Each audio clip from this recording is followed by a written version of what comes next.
Imagine coming home after 3 weeks to find your key will not turn because the lock was changed. Inside the house, my grandmother left me. Strangers were planning demolition. My sister texted that she had sold it, assuming family ties would silence me. She was wrong. Grandma left me evidence, and when my lawyer saw it, he simply smiled a terrifying smile and told me she had just signed her own prison sentence. My name is Anthony Davis, and for the last 3 weeks, the only thing keeping me upright was the thought of the hawthorn tree waiting for me in the front yard. I drove my beat-up Ford truck through the gray, relentless drizzle that defines Seattle in November. My wipers slapped back and forth a hypnotic metronome, marking the final miles of a grueling project. I worked for Silverline Heritage Studio as a restoration architect. It sounds romantic, but mostly it involves arguing with city planners about code violations and scraping 40 layers of lead paint off Victorian moldings. I had spent 21 days sleeping on a cot in a dusty renovation site in Tacoma, eating takeout that tasted like cardboard, and breathing in century-old dust. All I wanted was my own bed. I wanted the smell of old mahogany and beeswax that permeated Hawthorne House. I wanted to sit on the porch even in this damp chill and look at the roses my grandmother Evelyn had planted 50 years ago. She used to tell me that houses had souls and that Hawthorne House was the keeper of ours. After my parents' divorce, when my world felt like it was fracturing into a million sharp edges, that house was the only soft place to land. It was not just an asset. It was the only tangible proof I had that I belonged somewhere. I turned onto the familiar street. The houses here were old, dignified structures set back from the road, guarding their secrets behind hedges of boxwood and cedar. I felt my shoulders drop an inch, the tension of the job finally bleeding away. Then I pulled into the driveway. At first, my brain refused to process what my eyes were seeing. It was a cognitive dissonance, a glitch in reality. There was a dumpster in the driveway. It was bright blue, ugly, and scarred with rust, sitting there like a tumor on the pristine gravel I had raked myself less than a month ago. I turned off the ignition. The engine ticked into silence. The rain drummed on the roof of the cab. Maybe the storm last week damaged the roof, I thought. Maybe a pipe burst. My mind was racing to find a logical, benign explanation. I grabbed my duffel bag and stepped out into the rain, fishing my keys from my pocket. They were heavy brass keys attached to a leather fob Grandma Evelyn had given me for my 16th birthday. I walked up the stone path, noting with a frown that someone had trampled the hydrangeas near the porch steps. Muddy boot prints smeared the slate. I reached the front door. It was a heavy, solid oak masterpiece from 1924, featuring a custom-made brass handle and a scutcheon that I had polished before I left. I stopped. My hand froze halfway to the door. The brass hardware was gone. Where the intricate scroll-worked handle used to be, there was now a sleek black plastic box, a digital smart lock. Its keypad glowed with a faint artificial blue light that looked alien against the warm wood grain. There were fresh scratches around the installation site, raw wood exposed where the installer had carelessly gouged the oak. I stood there blinking, rain dripping from the brim of my cap. I looked at the key in my hand. It was an artifact, now a key to a mechanism that no longer existed. "What on earth?" I whispered. I tried the handle. Locked. I pressed my face against the glass sidelight next to the door, cupping my hands to block out the gray afternoon light. The inside of the house was dim, but I could see enough. And what I saw made my stomach drop as if I were in a free-falling elevator. The Persian rug in the foyer, the one Grandma bought in the 70s, was gone. The antique console table where we kept the mail was gone. In their place were drop cloths. White canvas sheets were draped over everything, making the furniture look like ghosts. And there were people. 3 men in black suits were standing in the middle of my living room. One of them was holding a tablet, gesturing at the fireplace where I had hung my stocking every Christmas for 34 years. He made a sweeping motion with his hand, a chopping gesture. They were not contractors. Contractors do not wear Italian suits and loafers to a job site. They looked like undertakers. Panic cold and sharp spiked in my chest. I pounded on the door. The sound was dull and heavy against the solid wood. "Hey!" I shouted. "Hey, open the door!" Inside, the men stopped talking. They looked toward the door, their expressions annoyed rather than alarmed. The one with a tablet said something to the others, then walked leisurely toward the entrance. He tapped a code into the inside panel. The electronic lock whirred a mechanical grind that sounded nothing like the satisfying click of the old tumblers. The door swung open. The man was tall-polished and smelled of expensive cologne that failed to mask the scent of stale coffee. He looked at me, wet, disheveled, wearing work boots and a flannel shirt with a look of practiced dismissal. "Can I help you?" he asked.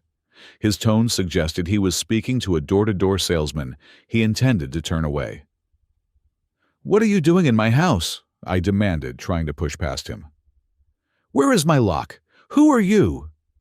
He blocked the doorway with his shoulder. He was stronger than he looked. "Your house, I think you have the wrong address, buddy. This property is owned by Vanguard Holdings." "Vanguard Holdings," I repeated. The name meant nothing to me. "I am Anthony Davis. This is my house. I have the deed. I have the keys, or I did until you hacked up my door." The man sighed a sound of profound boredom. He reached into his inner jacket pocket and pulled out a folded document. He didn't hand it to me. He just held it up. "We closed on this property 48 hours ago. Full transfer of title. The keys were handed over at closing. If you are a previous tenant, you need to take it up with the seller. But right now, you are trespassing on private property." "The seller?" I laughed a short, hysterical sound. "I am the owner. I didn't sell anything. I've been in Tacoma for 3 weeks. "Look," the man said, his voice hardening. "I don't know what game you are playing, but the sale is recorded. We have a schedule to keep. We are doing a walkthrough for the demolition permits." Demolition. The word hit me like a physical blow. "You're tearing it down.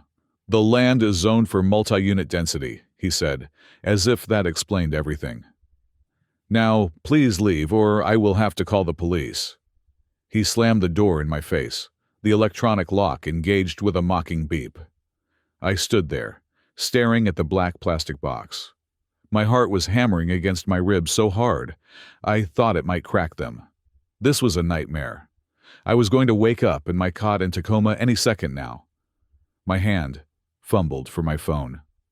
My fingers were shaking so badly, I dropped it on the wet stone, cursing, as I snatched it up. I dialed Grandma. It was a reflex, a muscle memory born of 3 decades of running to her whenever the world made no sense. I held the phone to my ear, listening to the ring. 1, 2, 3, then the click. "You have reached the voicemail of Evelyn Davis. Please leave a message." Her voice. It was frail, breathy, recorded just weeks before she passed away 6 months ago. Hearing it now in the rain with her house full of strangers broke something inside me. I lowered the phone, ending the call before the beep. She was gone. She couldn't fix this. I was 34 years old, and I was standing on the porch crying like a child. Bianca. The thought of my sister cut through the grief like a knife. Bianca was the executor. We were co-beneficiaries on some things, but the house was specifically left to me. It was in the will. "To Anthony, who understands the value of roots," the will had said. I dialed her number. It rang and rang. No voicemail. Just endless ringing until the line disconnected. I called again and again. "Pick up, Bianca," I hissed through my teeth. "Pick up." On the 4th try, the call was rejected, sent straight to voicemail. A second later, my phone buzzed with a text message. I looked down at the screen. The rain droplets distorted the words, so I wiped the screen on my sleeve. The message was from Bianca. "Sold Grandma's house." Grandma's. "Money transferred to the joint account to pay off Mom and Dad's old debts. Don't make a scene. It is done." I read it twice, then a third time. Debts. What debts our parents had died 5 years ago. Their estate had been settled. There were no debts. And even if there were, this house was mine. Mine. She had no right. "Open this door!" I screamed, turning back to the house. I pounded on the wood with both fists, not caring that I was bruising my knuckles. "Open the door. That is my house. You can't sell it. It's stolen property." The door did not open. Instead, I saw the man in the suit through the sidelight, holding a phone to his ear, his eyes fixed on me with cold detachment. 10 minutes later, a patrol car rolled up to the curb. No siren, just the flashing blue and red lights cutting through the gray afternoon gloom. 2 officers stepped out. They looked tired and wet. "Sir, step away from the door," the older officer said, his hand resting casually near his belt. "Officer, thank God," I said, rushing down the steps. "These people, they've broken into my house. They changed the locks. My sister thinks she sold it, but she can't. It's mine." The officer held up a hand to stop me. Name, Anthony Davis. The man in the suit came out then. He didn't look scared. He looked annoyed. He walked down the steps with a folder in his hand. "Officers, here is the deed recorded with the county clerk on Tuesday. Here is the title transfer. And here is the trespassing warning we would like to issue to this individual." The officer took the papers. He shone his flashlight on them, squinting against the rain. He flipped through the pages. "Mr. Davis," the officer said, looking up at me, "this paperwork looks legitimate. The property belongs to Vanguard Holdings." "It's a mistake," I pleaded. "Or it's fraud. I didn't sign anything. I've been out of town." "That is a civil matter, sir," the officer said. It was the standard line, the shield they used to avoid getting involved in the messy reality of life. "We can't adjudicate ownership here. If you think the sale was fraudulent, you need to get a lawyer and take it to court. But right now, the legal owners want you off the premises." "But it's my home," I said, my voice cracking. "My clothes are in there. My grandmother's ashes are on the mantelpiece."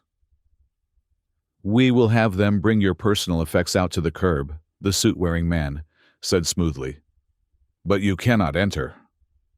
"Sir," the officer stepped closer, his voice dropping an octave, a warning tone. "You need to leave. If you stay on the property, I will have to arrest you for trespassing. Go home, cool off, and call a lawyer in the morning." "I have no home," I said. "This is it." "Not anymore, son. Not according to the county." I looked at the officer. I looked at the man from Vanguard who was checking his watch, as if I were wasting his billable hours. Then I looked up at the house. The second-story window. My old bedroom stared back at me blankly.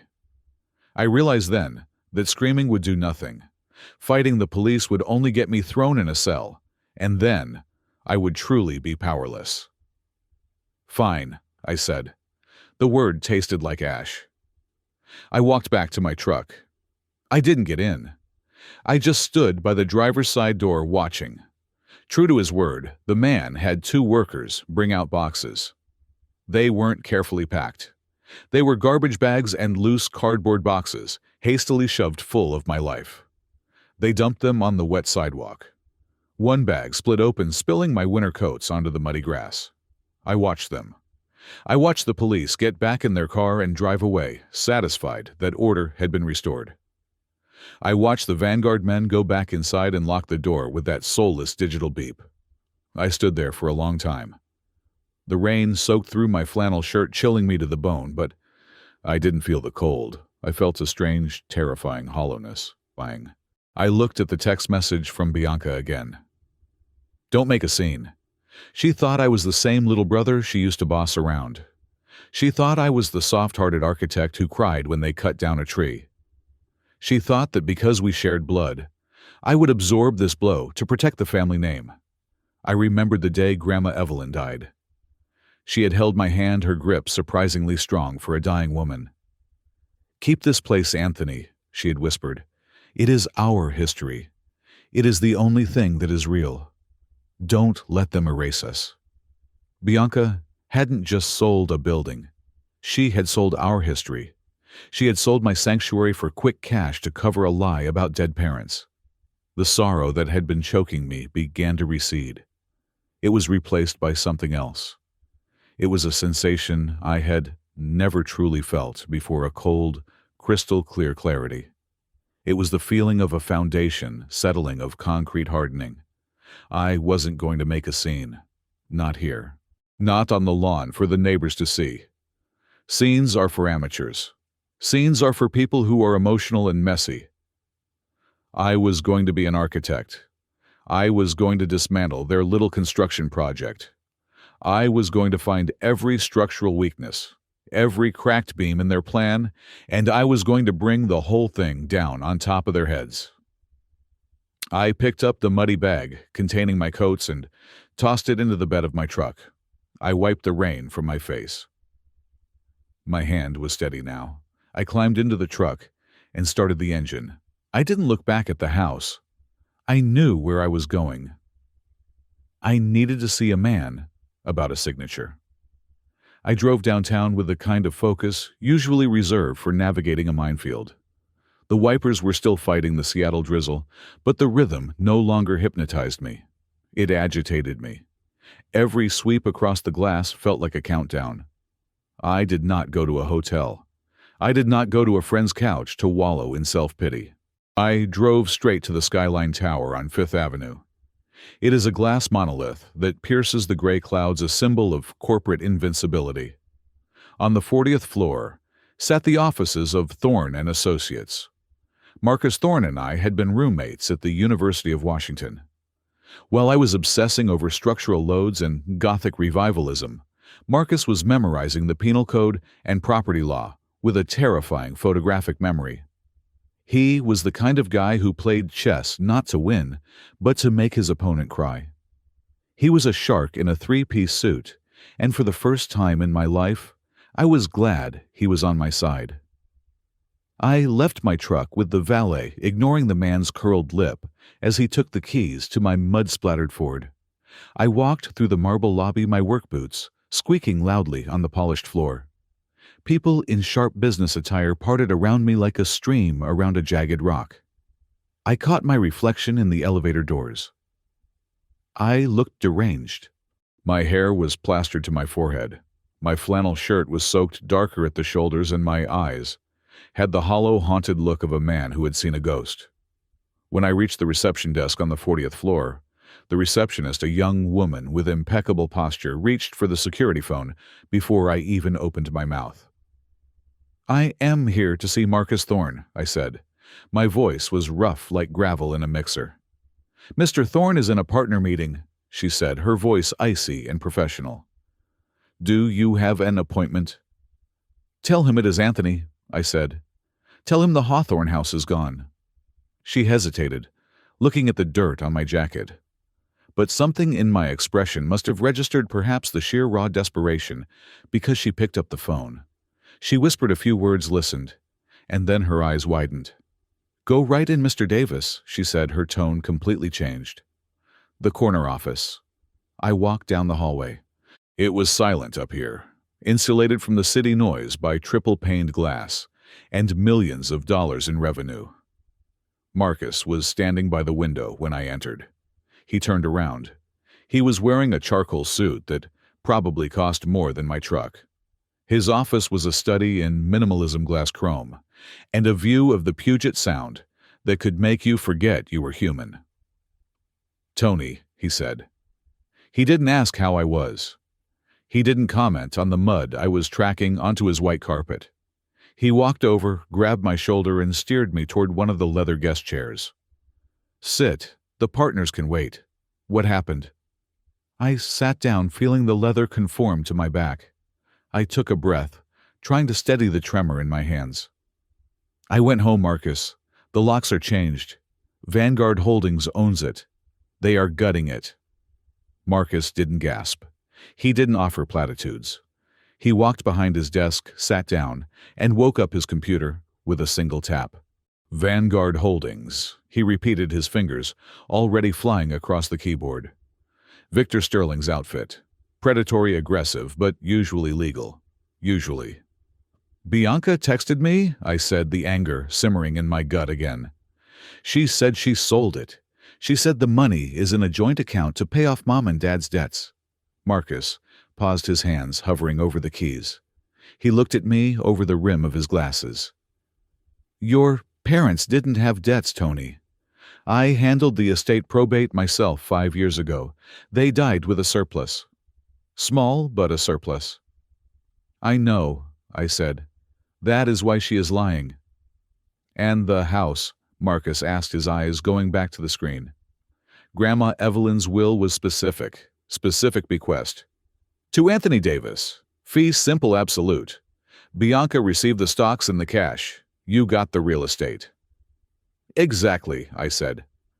So how could she sell it? How can Vanguard have a deed? That is what we are going to find out, Marcus said. The room went silent, save for the rapid-fire clacking of his keyboard. It was the sound of a weapon being loaded. He navigated to the King County Recorder's Office database. The large monitor on the wall behind him flickered, mirroring his screen so I could see. He pulled up the parcel number for Hawthorne House. Okay, Marcus muttered, his voice dropping to a clinical monotone. Transaction recorded 2 days ago.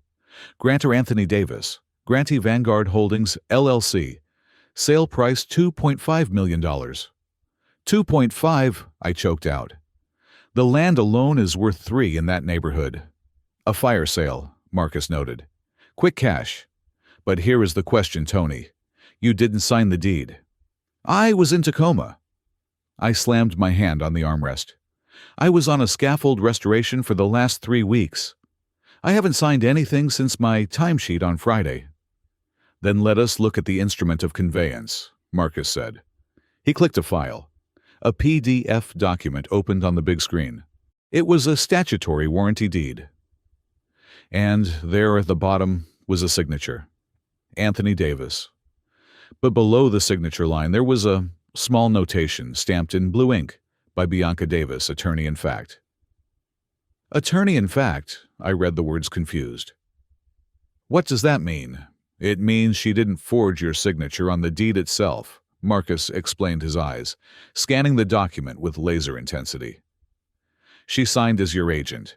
She claims she has power of attorney, a document that gives her the legal right to act on your behalf, to sell your property, to access your accounts. I never gave her power of attorney, I said firmly. Never. Why would I? I am 34 and sound of mind. Marcus minimized the deed.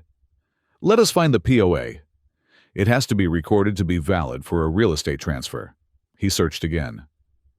A minute later, another document popped up.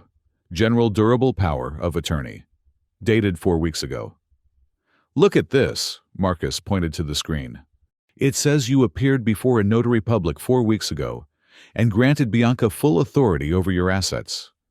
I stared at the document. The date was October 28th. Impossible, I said, shaking my head. October 28th? Marcus, that was the day the storm hit. I was at the Silverline site in the Cascades. We were securing the roof of that lodge before the snow came in. There is no cell service there, let alone a notary public. I have 12 crew members who can testify I was up on a ladder all day. Marcus leaned back in his chair. He took off his glasses and began to clean them with a silk cloth. He wasn't angry. He wasn't panicked. He was eerily calm. So we have a physical impossibility, Marcus said. But the law loves paper, Tony. And on paper this looks real. We need more than just your word and a few construction workers. He put his glasses back on and leaned in closer to the screen, zooming in on the signature at the bottom of the power of attorney. It was my name. Anthony Davis. It looked exactly like my signature. The loop of the A, the sharp spike of the D. It looks real, I whispered, feeling a cold dread settle in my stomach. She practiced. She must have practiced for months. Marcus did not speak. He just stared at the signature, his eyes narrowing. He tilted his head to the left, then to the right. Then a slow, predatory smile spread across his face. It was not a nice smile. It was the smile of a wolf that had just found a wounded deer. "She is good," Marcus said softly, "but she is not an architect." "What? Come here," Marcus commanded. He stood up and walked to the giant wall monitor. He tapped the screen where my signature was enlarged to the size of a license plate. "Look at the underline, Tony. You always underline your signature." "Yeah," I said, walking over. "So, you are right-handed," Marcus said, "but you draw like a draftsman. When you underline your name, how do you do it?" I mimed the motion in the air. "I pull the pen, left to right, fast stroke." "Exactly," Marcus said. "When you pull a pen quickly from left to right, the ink is heaviest at the start, the left side, and tapers off into a sharp point at the right end, like a comet tail." He tapped the screen again. "Look at this underline." I squinted. The line under the forged name started thin on the left and ended with a heavy ink-blotched stop on the right. "She pushed the pen," Marcus said, his voice dropping to a whisper that echoed in the silent office. "Whoever signed this, Bianca or a forger she hired, drew the line from right to left, or they drew it slowly and heavily, pressing down at the end. It is a reverse taper. It is subtle. To a bank teller or a clerk it looks identical. But to a forensic handwriting analyst it is a fingerprint." He turned to me, his eyes gleaming. "She was arrogant. She thought copying the shape of the letters was enough. She forgot the physics of the stroke." I felt a shiver run down my spine and down my... "So we can prove it." "Prove it?" Marcus laughed a dry, sharp sound. "Tony, this changes everything. If she had just tricked you into signing something, it would be a civil dispute. A messy family argument. But this is forgery. This is identity theft. This is wire fraud because the money was transferred electronically. And since the property value is over $100,000, this is first-degree felony fraud." He walked back to his desk and sat down, interlacing his fingers. "Anthony, your sister just signed her own prison sentence." The words hung in the air. Prison sentence. I thought of Bianca. Not the woman who sent that cold text message, but the girl who used to make me grilled cheese sandwiches when our parents were fighting. I thought of the sister who had held my hand at Grandma's funeral. "I don't know if I want to send her to prison," I said, my voice quiet. "She is my sister, Marcus. The only family I have left." Marcus stopped smiling. His expression hardened into stone. "Listen to me closely, Anthony. She did not steal a candy bar. She stole your inheritance. She stole your home. She evicted you. And she did it with cold, calculated premeditation. She forged a legal document, hired a corrupt notary, and sold your grandmother's legacy to a developer who is going to bulldoze it." He leaned forward, his voice intense. "You are thinking about her as a brother. You are remembering Christmas mornings and birthday parties. Stop it. Right now you need to look at her the way she looked at you when she signed that paper. She does not see you as a brother. She sees you as a mark. She sees you as prey." The brutal truth of his words hit me. "Don't make a scene," she had written.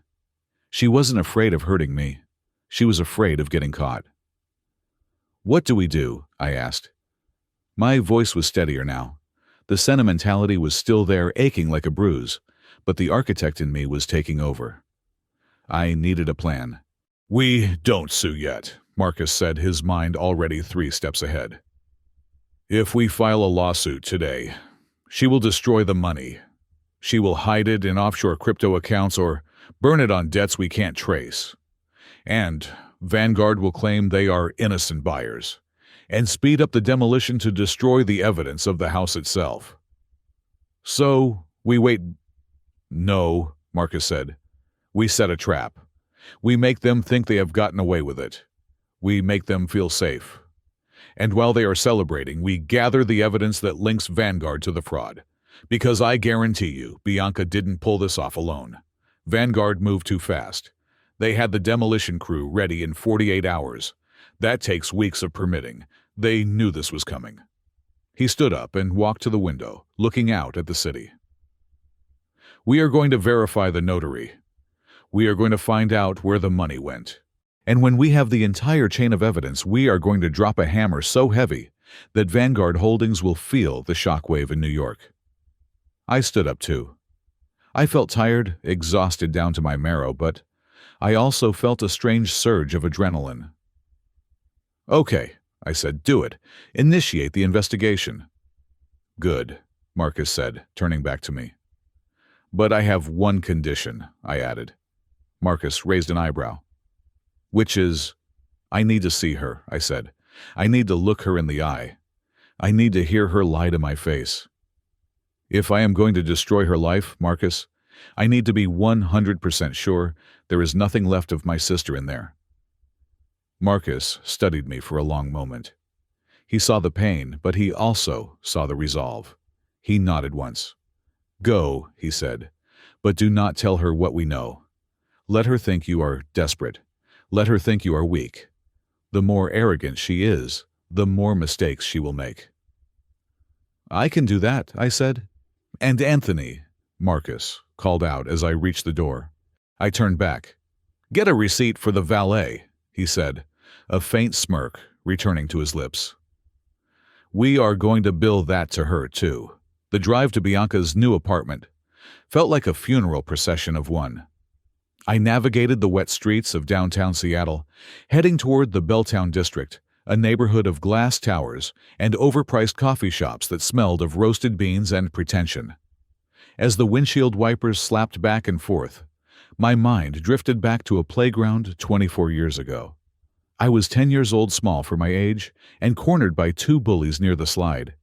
They had knocked my sketchbook into a puddle. I was crying, not because I was hurt, but because the drawing was ruined. Then, like a whirlwind of fury and pigtails, Bianca had appeared. She was 2 years older, taller, and fierce. She shoved the lead bully into the wood chips, screaming that if they ever touched her brother again, she would make them eat dirt. She walked me home, holding my hand, wiping the mud off my face with her sleeve. "Stick with me, Aunt," she had said, using that nickname she hadn't used in a decade. "I will always look out for us. We deserve better than this." But better meant different things to us. To me, better meant peace. To Bianca, better meant expensive. Even back then, she would stare at the glossy magazines at the grocery store, tracing the outlines of diamond necklaces and Italian sports cars, with a hunger that frightened me. She didn't just want comfort. She wanted envy. She wanted to be the person everyone else looked at. I pulled up to the Valerian, a sleek, high-rise, that looked like a jagged shard of ice stabbing the sky. It was the kind of building where the rent for a studio cost more than most people earned in 3 months. I parked my truck around the corner, knowing the valet here would not just sneer at it, but probably refuse to park it entirely. The lobby smelled of white tea and money. The concierge looked at my work boots and damp flannel shirt with undisguised suspicion. But when I gave my name, he called up. A moment later, he nodded. "Penthouse B. The elevator is on your right." "Penthouse B. Of course." The elevator ride was smooth and silent, lifting me away from the street level where I belonged, and into the rarefied air, where Bianca was trying to construct her new life. When the doors slid open, I stepped directly into her foyer. It was breathtaking, I had to admit. Floor-to-ceiling windows offered a panoramic view of Elliott Bay, the ferry boats looking like toys on the dark water. The floor was polished concrete. The furniture was low, angular, and white. It looked like a museum exhibit, not a home. There were no photos of our parents, no photos of Grandma Evelyn, no photos of us. Just abstract art that looked like violent splashes of black paint on canvas. "Anthony," a voice called out. "You look like a drowned rat." Bianca walked into the room. She was wearing a silk blouse the color of champagne and tailored black trousers. Her hair was cut in a sharp, asymmetrical bob that screamed high maintenance. She held a glass of white wine in one hand, her fingers adorned with rings I had never seen before. She didn't hug me. She didn't offer me a towel. She just took a sip of wine and gestured vaguely toward a white leather armchair. "Don't sit on the suede, please. Take the stool." I stood my ground, dripping rainwater onto her polished concrete. "I went to the house, Bianca." She sighed a long, exasperated exhalation through her nose. "I assumed so. I saw the text from the police. Honestly, Anthony causing a scene, it is so pedestrian." "You sold it," I said, my voice trembling. I remembered Marcus's advice. "Let her think you are weak. It wasn't hard. I felt weak. I felt hollowed out." "You sold Grandma's house. How could you?" She walked over to the window, turning her back to me. "I did not just sell a house, Anthony. I liquidated a liability. Do you have any idea what the property taxes are on that place? Do you know what it costs to heat a drafty 100-year-old mausoleum? I did you a favor." "A favor." I stepped closer. "It was left to me, specifically to me. You had no right." She spun around, her face twisting into a mask of pitying condescension. "Oh, stop it. You are an architect, not a financial planner. You are a dreamer. You would have held on to that place until it drained your bank account dry, and then it would have fallen down around your ears. I made an executive decision. I capitalized on the market." "You forged my signature," I said. The air in the room seemed to drop 10 degrees. Bianca didn't flinch. She didn't blink.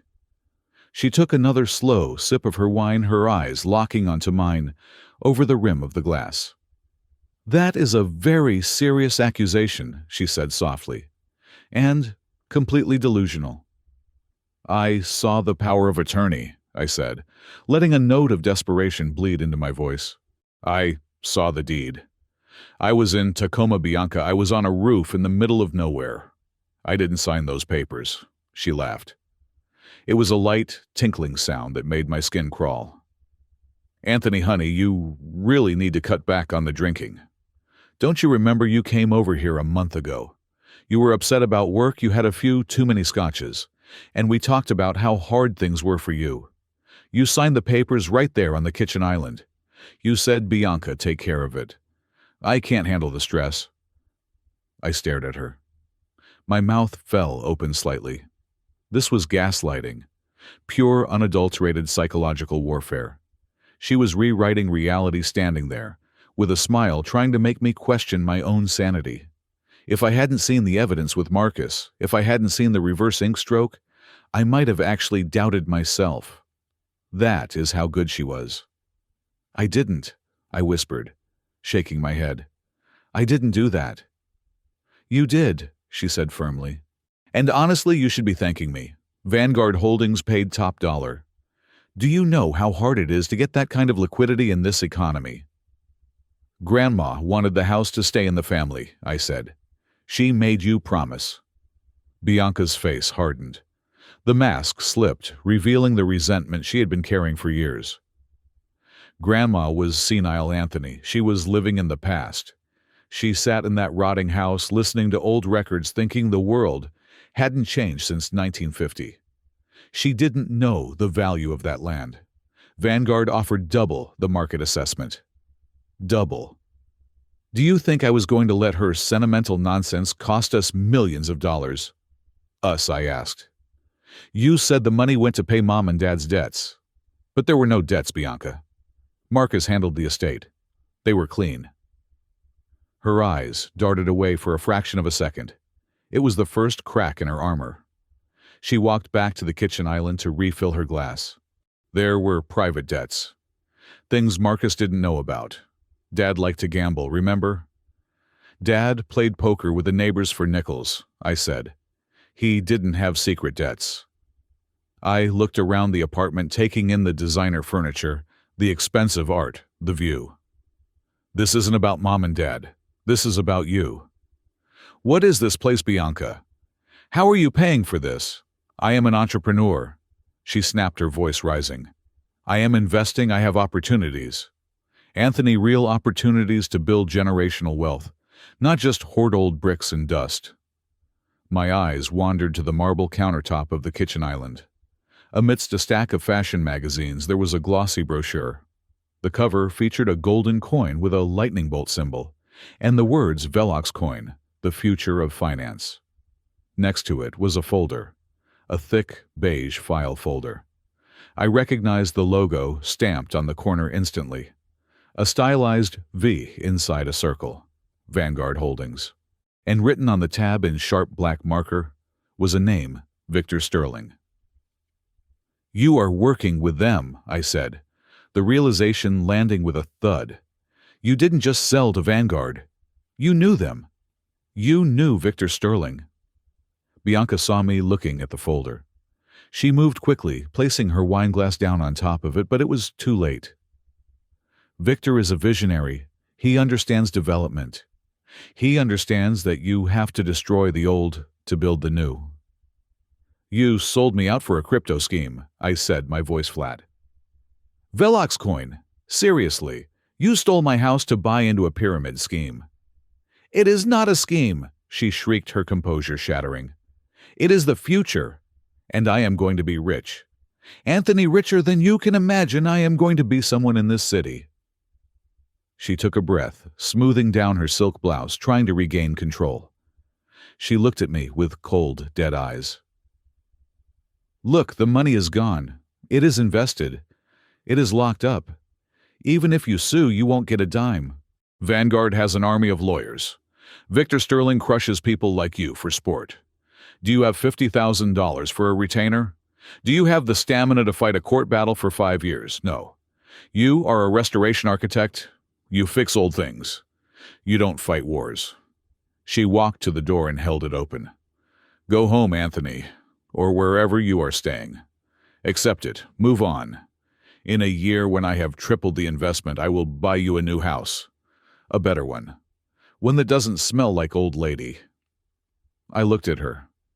I looked at the sister who had once punched a bully for me. She was gone. The person standing in front of me was a hollow shell filled with greed and insecurity. You really believe that, I said quietly. You believe you did the right thing. I did what was necessary, she said. I stepped out into the hallway. Goodbye, Bianca. Don't do anything stupid, little brother, she called out as the elevator doors began to close. You can't win this. As the doors slid shut, cutting off the sight of her triumphant smirk, I felt a strange sense of calm wash over me. It was the calm of a man who no longer had anything to lose. I walked out of the building, past the concierge, and out into the rain. The cold water felt cleansing. Now. I pulled my phone from my pocket. My hands were steady. I typed a message to Marcus. Execute it, no mercy. She is not my sister anymore. I hit send. A moment later, the screen lit up with his reply. Understood. Step 1. Find the notary. I got into my truck and started the engine. The sadness was gone, replaced by a cold, hard purpose. I wasn't just going to fix a house, I was going to tear down a lie. We moved from the emotional wreckage of my sister's apartment into the cold, fluorescent-lit world of forensic investigation. Marcus Thorne did not sleep, as far as I could tell. When I arrived at his office the next morning, he looked as crisp as a fresh banknote, while I felt like I was holding myself together with duct tape and caffeine. We have a name, Marcus said, before the door even clicked shut behind me. He didn't waste time with pleasantries. He spun his monitor around. Meet Larry Polzin. I stared at the driver's license photo on the screen. Larry Polzin was a man who looked like he sweated mayonnaise. He had a receding hairline, a weak chin, and eyes that seemed to be constantly looking for an exit. He is the notary who stamped the power of attorney, Marcus explained, tapping the screen with a pen. Larry is a mobile notary. He does not work for a bank. He does not work for a law firm. He operates out of a strip mall in Burien, sandwiched between a discount vape shop and a payday loan center. His Yelp reviews are mostly people complaining that he smells like stale cigarettes and desperation. He doesn't look like a criminal mastermind, I said. He isn't, Marcus replied. He is a bottom feeder, and bottom feeders are always hungry. That makes them useful to people like your sister, but it also makes them the structural crack that brings the whole building down.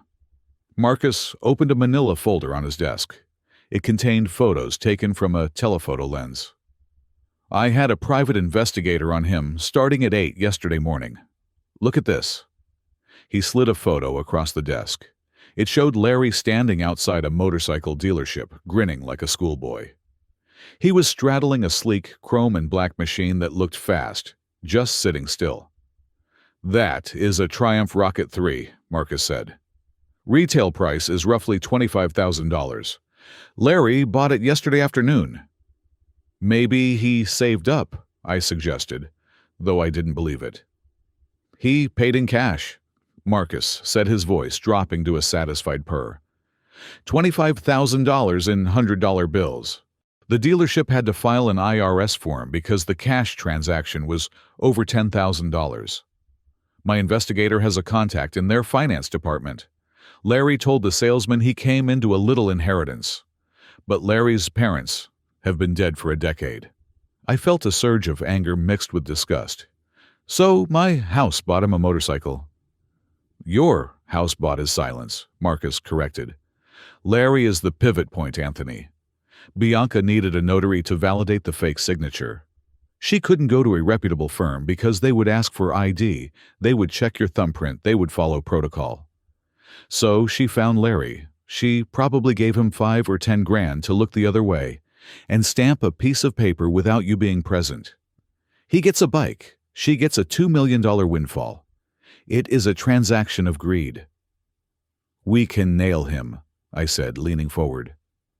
We have the proof, the cash, the timing. We have circumstantial evidence, Marcus said, holding up a hand. It is strong, but not a smoking gun. We need him to talk. But before we squeeze Larry, we need to understand the other side of the equation. Why Vanguard? Why Victor Sterling? That was my assignment. While Marcus built the file on Larry, I dove into the history of Vanguard Holdings. I spent the afternoon in the firm's conference room surrounded by boxes of files and the blue glow of my laptop.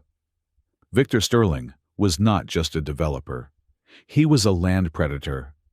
I read article after article about his revitalization projects. The language was always the same. He targeted historic neighborhoods, bought up properties that were underutilized, and replaced them with glass and steel luxury condos that no one from the original neighborhood could afford. He was described in Seattle Business Magazine as a visionary with an iron will.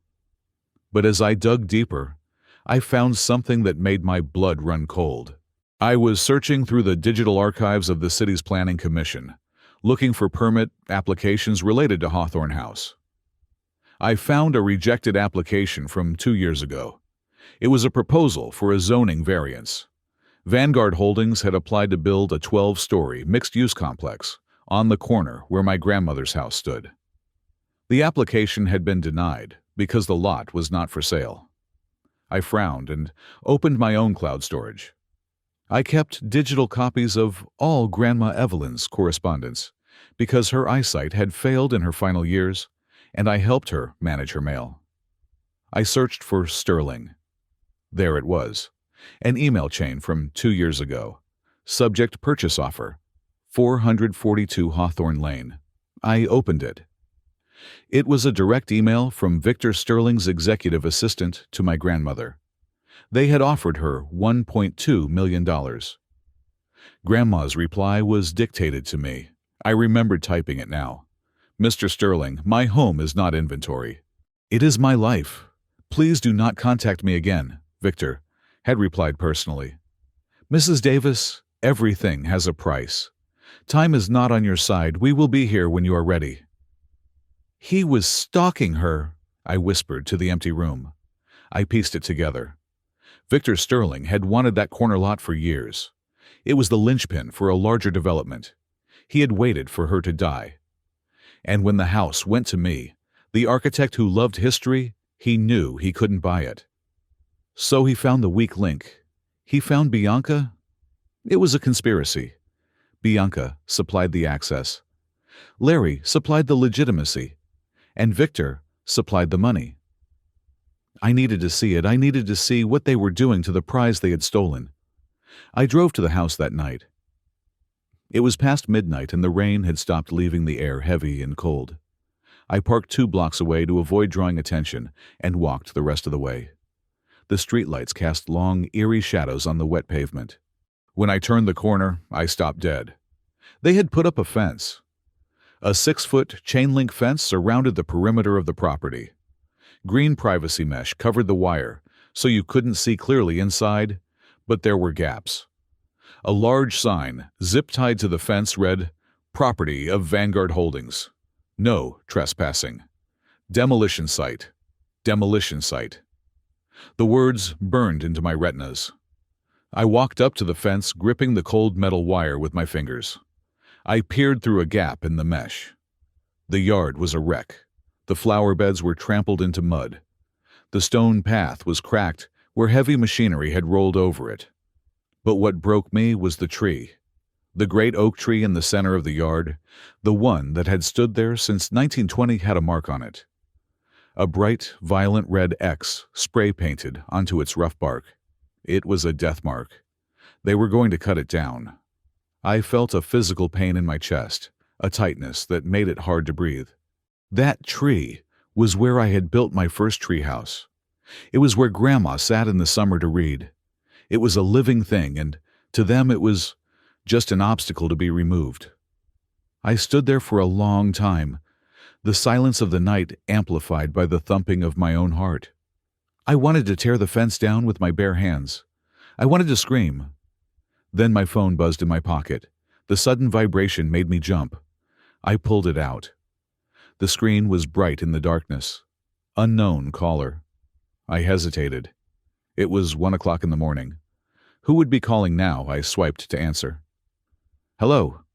Is this Anthony Davis?" The voice was female. It was low, shaky, and filled with a nervous energy that sounded like fear. I didn't recognize it. "Yes, this is Anthony," I said, my grip on the phone tightening. "Who is this?" "I can't tell you my name," the woman whispered. "I shouldn't be calling. If he finds out, I will lose everything." "Who?" I asked. "Larry Victor." "I used to work close to the situation," she said, dodging the question. "I heard what happened with the house. I saw it on the news that there was a dispute." "It is not a dispute," I said. "It is theft." "Listen to me," she hissed. "It is worse than you think. You are focusing on the signature. You are focusing on the money. What else is there?" There was a pause. I could hear her breathing short, shallow breaths. I could hear the sound of traffic in the background on her end, like she was calling from a payphone or a street corner. "Check the medical records," she said.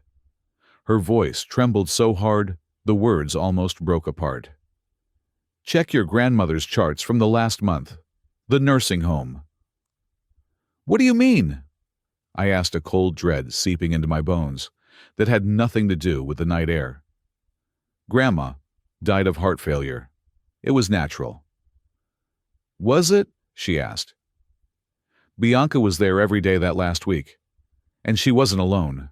That man, the one with the silver hair, was there too. They were pressuring her. And the medication, just check the records, Anthony. Check the dosage times." "Wait," I said. "Are you saying they killed her?" "I am saying that house meant a lot of money to a lot of people," she said. "And your grandmother was the only thing standing in the way. They didn't just steal the house, Anthony. They stole her time." "Who are you?" I demanded. "Please, I need help." "I have said too much," she said. "Don't trust anyone, especially not the doctors at that facility. They were bought too." The line went dead. I stood in the darkness, the phone still pressed to my ear, listening to the silence. The world seemed to tilt on its axis. Fraud. Forgery. That was one thing. That was greed.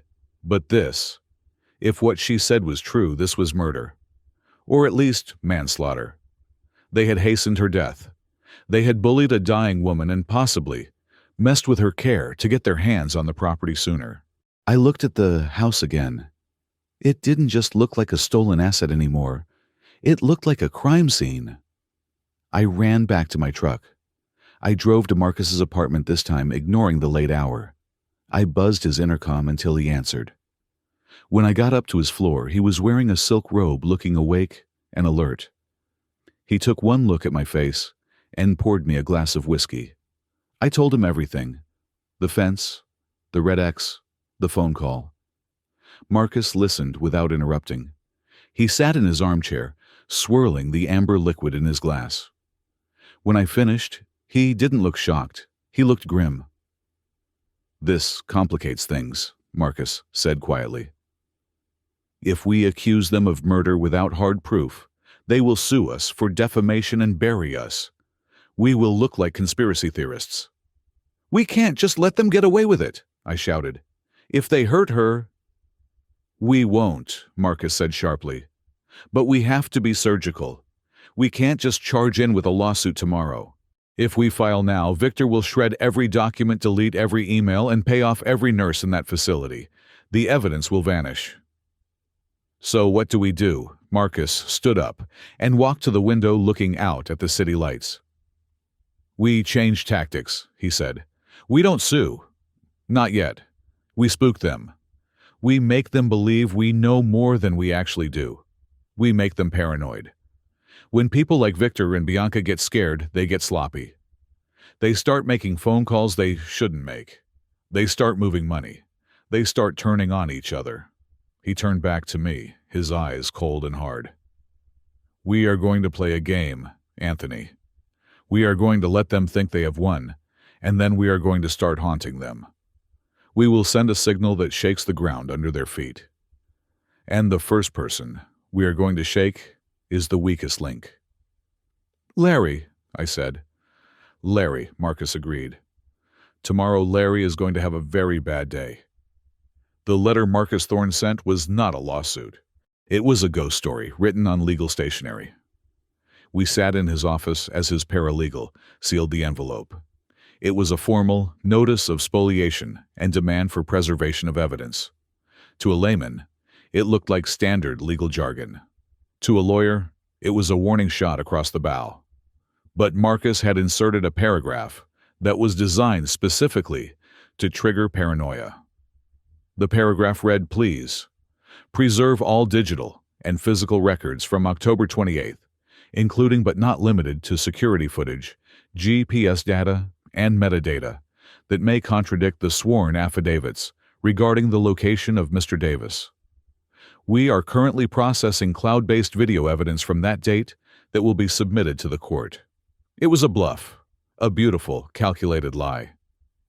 We had no video evidence from the mountain. I had been alone on a roof in the Cascades, but they did not know that. What does this do? I asked, watching the courier take the envelope. It plants a seed, Marcus said, leaning back in his chair with a predatory calmness. If they actually forged your signature, they know you weren't there, but now they have to wonder if you have proof. A dashcam, a GoPro. A random tourist taking a video paranoia is a powerful solvent, Anthony. It dissolves loyalty. The reaction was almost immediate. 3 hours after the courier delivered the letter to Vanguard Holdings and a copy to Bianca's apartment, my phone rang.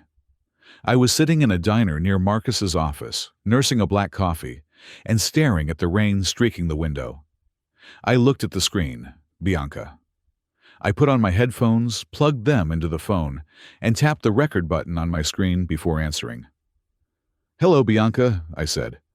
My voice was level devoid of the anger I had felt the day before. What the hell is this, Anthony? Her voice was shrill, vibrating with a frequency of pure panic. What video? What are you talking about? I think you should ask your lawyer to read the letter, I said calmly. You were alone, she screamed. I could hear the background noise of her apartment, the clinking of glass. She was drinking again. You told me you were alone up there. You said there was no signal. I said a lot of things. I lied. Technology is amazing, isn't it? Cloud uploads are automatic these days. You are bluffing, she spat, but her voice cracked. You are trying to scare me. It won't work. Victor says. She stopped, abruptly realizing she had said his name. What does Victor say, Bianca? I asked, softly. You need to stop this, she hissed. You are going to ruin everything. If you expose this, if you drag this out, the investors will pull out. Do you want to see me destroyed? Is that it? You want to see your own sister on the street? I want my house back, I said. It is gone, she shrieked. It is a construction site. You can't unring a bell, Anthony. Take the money I offered. I can get you more. I can get you 50,000. Just drop it. Goodbye, Bianca. Don't you hang up on me, Anthony. If you go through with this, Victor will... I ended the call. I saved the recording and forwarded it immediately to Marcus. She had just admitted she was terrified of exposure. She had admitted that investors were involved, and she had almost told me what Victor would do. The second reaction came the next morning. This one was far more civilized. It came in the form of a heavy cream-colored envelope delivered to Marcus's office by a private messenger. It was an invitation to a settlement conference at the headquarters of Vanguard Holdings. He wants to buy us off, Marcus said, reading the invitation. He smells blood in the water, but he is not sure if it is his or ours. Do we go? I asked. Absolutely, Marcus smiled. But we have roles to play. You are the broke emotional artist who is in over his head. I'm the greedy lawyer looking for a quick payout. We need to make Victor feel superior. Arrogance makes people careless. We arrived at Vanguard Holdings at 2 p.m. The building was a testament to Victor Sterling's ego, a 30-story tower of black glass in the financial district. The lobby was all marble and intimidation. We were escorted to the top floor. Victor's office was cavernous. It occupied the corner of the building with floor-to-ceiling windows that looked down on the city like a god viewing his creation. The furniture was minimal but expensive. Eames chairs, a solid mahogany desk that looked like an aircraft carrier, and abstract art that cost more than my entire education. Victor Sterling stood up as we entered. He was a man in his 60s, tanned with silver hair swept back perfectly. He wore a navy suit that fit him like a second skin. His eyes were blue-sharp and utterly devoid of warmth. Mr. Davis, he said, extending a hand. His grip was firm, dry, and controlling. And, Mr. Thorne, I have heard a lot about you, the shark of Fifth Avenue. I prefer legal consultant, Marcus said smoothly, taking a seat. Please sit, Victor gestured. Can I get you anything water espresso scotch? Water is fine, I said. I made sure to hunch my shoulders slightly, to look uncomfortable in the expensive chair. I kept my hands on my knees fidgeting. Victor poured the water himself from a crystal carafe. It was a power move, showing that he was a gracious host while simultaneously controlling the resources. Let us be frank, Victor said, sitting on the edge of his desk, looking down at us. This misunderstanding is unfortunate. Your sister, Mr. Davis, is a passionate woman, perhaps too passionate. She believes she acted in your best interest. Families are complicated. She forged my signature, I mumbled, looking at the floor. Victor chuckled. It was a warm, fatherly sound that made my skin crawl. Lawyers call it forgery. Businessmen call it an expedited proxy. Look, Anthony, can I call you Anthony? I am a pragmatist. I have a project to build. You have a grievance. Grievances are expensive. Lawsuits are expensive. Mr. Thorne here charges what, $600 an hour? $700, Marcus corrected, checking his watch. Right, Victor smiled. $700. You are a restoration architect, Anthony. I looked you up. Talented. But restoration doesn't pay well, does it? You have student loans, you have overhead. He walked behind his desk and opened a drawer. He pulled out a checkbook. I am prepared to offer you a nuisance fee, Victor said, to clear the title and make this go away. I know the sale price was $2.5 million. I am willing to add another $500,000 on top of that. Direct to you, tax-free if we structure it as a consulting fee. $500,000. I looked up, widening my eyes. I let my jaw drop slightly. 500,000. $500,000, Victor confirmed. Plus you keep the original sale proceeds. That is $3 million, Anthony. You could start your own firm. You could travel. You could buy a house that isn't falling apart. I looked at Marcus. Marcus leaned forward, rubbing his chin, playing the part of the greedy attorney perfectly. 500 is a good start, Victor. But my client has suffered emotional distress, and there is the matter of my fees. Let us say 700, and we sign the release today, Victor laughed. You are a bandit, Thorne, but I like bandits. They are predictable. Just then, Victor's desk phone buzzed. He frowned, picked up the receiver, and listened. His face tightened. I said no interruptions, he snapped. He listened for another second, then looked at us. Excuse me. It is an international call I have been waiting for. I need to take this in the conference room next door. Give me 2 minutes. He stood up and walked out, closing the heavy door behind him. The moment the latch clicked, the air in the room changed. Marcus looked at me and winked. The mask was off. He is buying it, Marcus whispered. He thinks we are negotiating the price of your integrity. I didn't answer. My eyes were scanning the room. Victor was arrogant. He had left us alone in his sanctuary. I stood up and walked toward the window, pretending to admire the view, but my eyes were scanning his desk. It was cluttered with papers, contracts, and blueprints. My gaze landed on a large, rolled-up set of architectural drawings on the far side of the desk. The label on the tube read, Project Hawthorne, Final Site Plan. I glanced at the door. It was still closed. I walked over to the desk.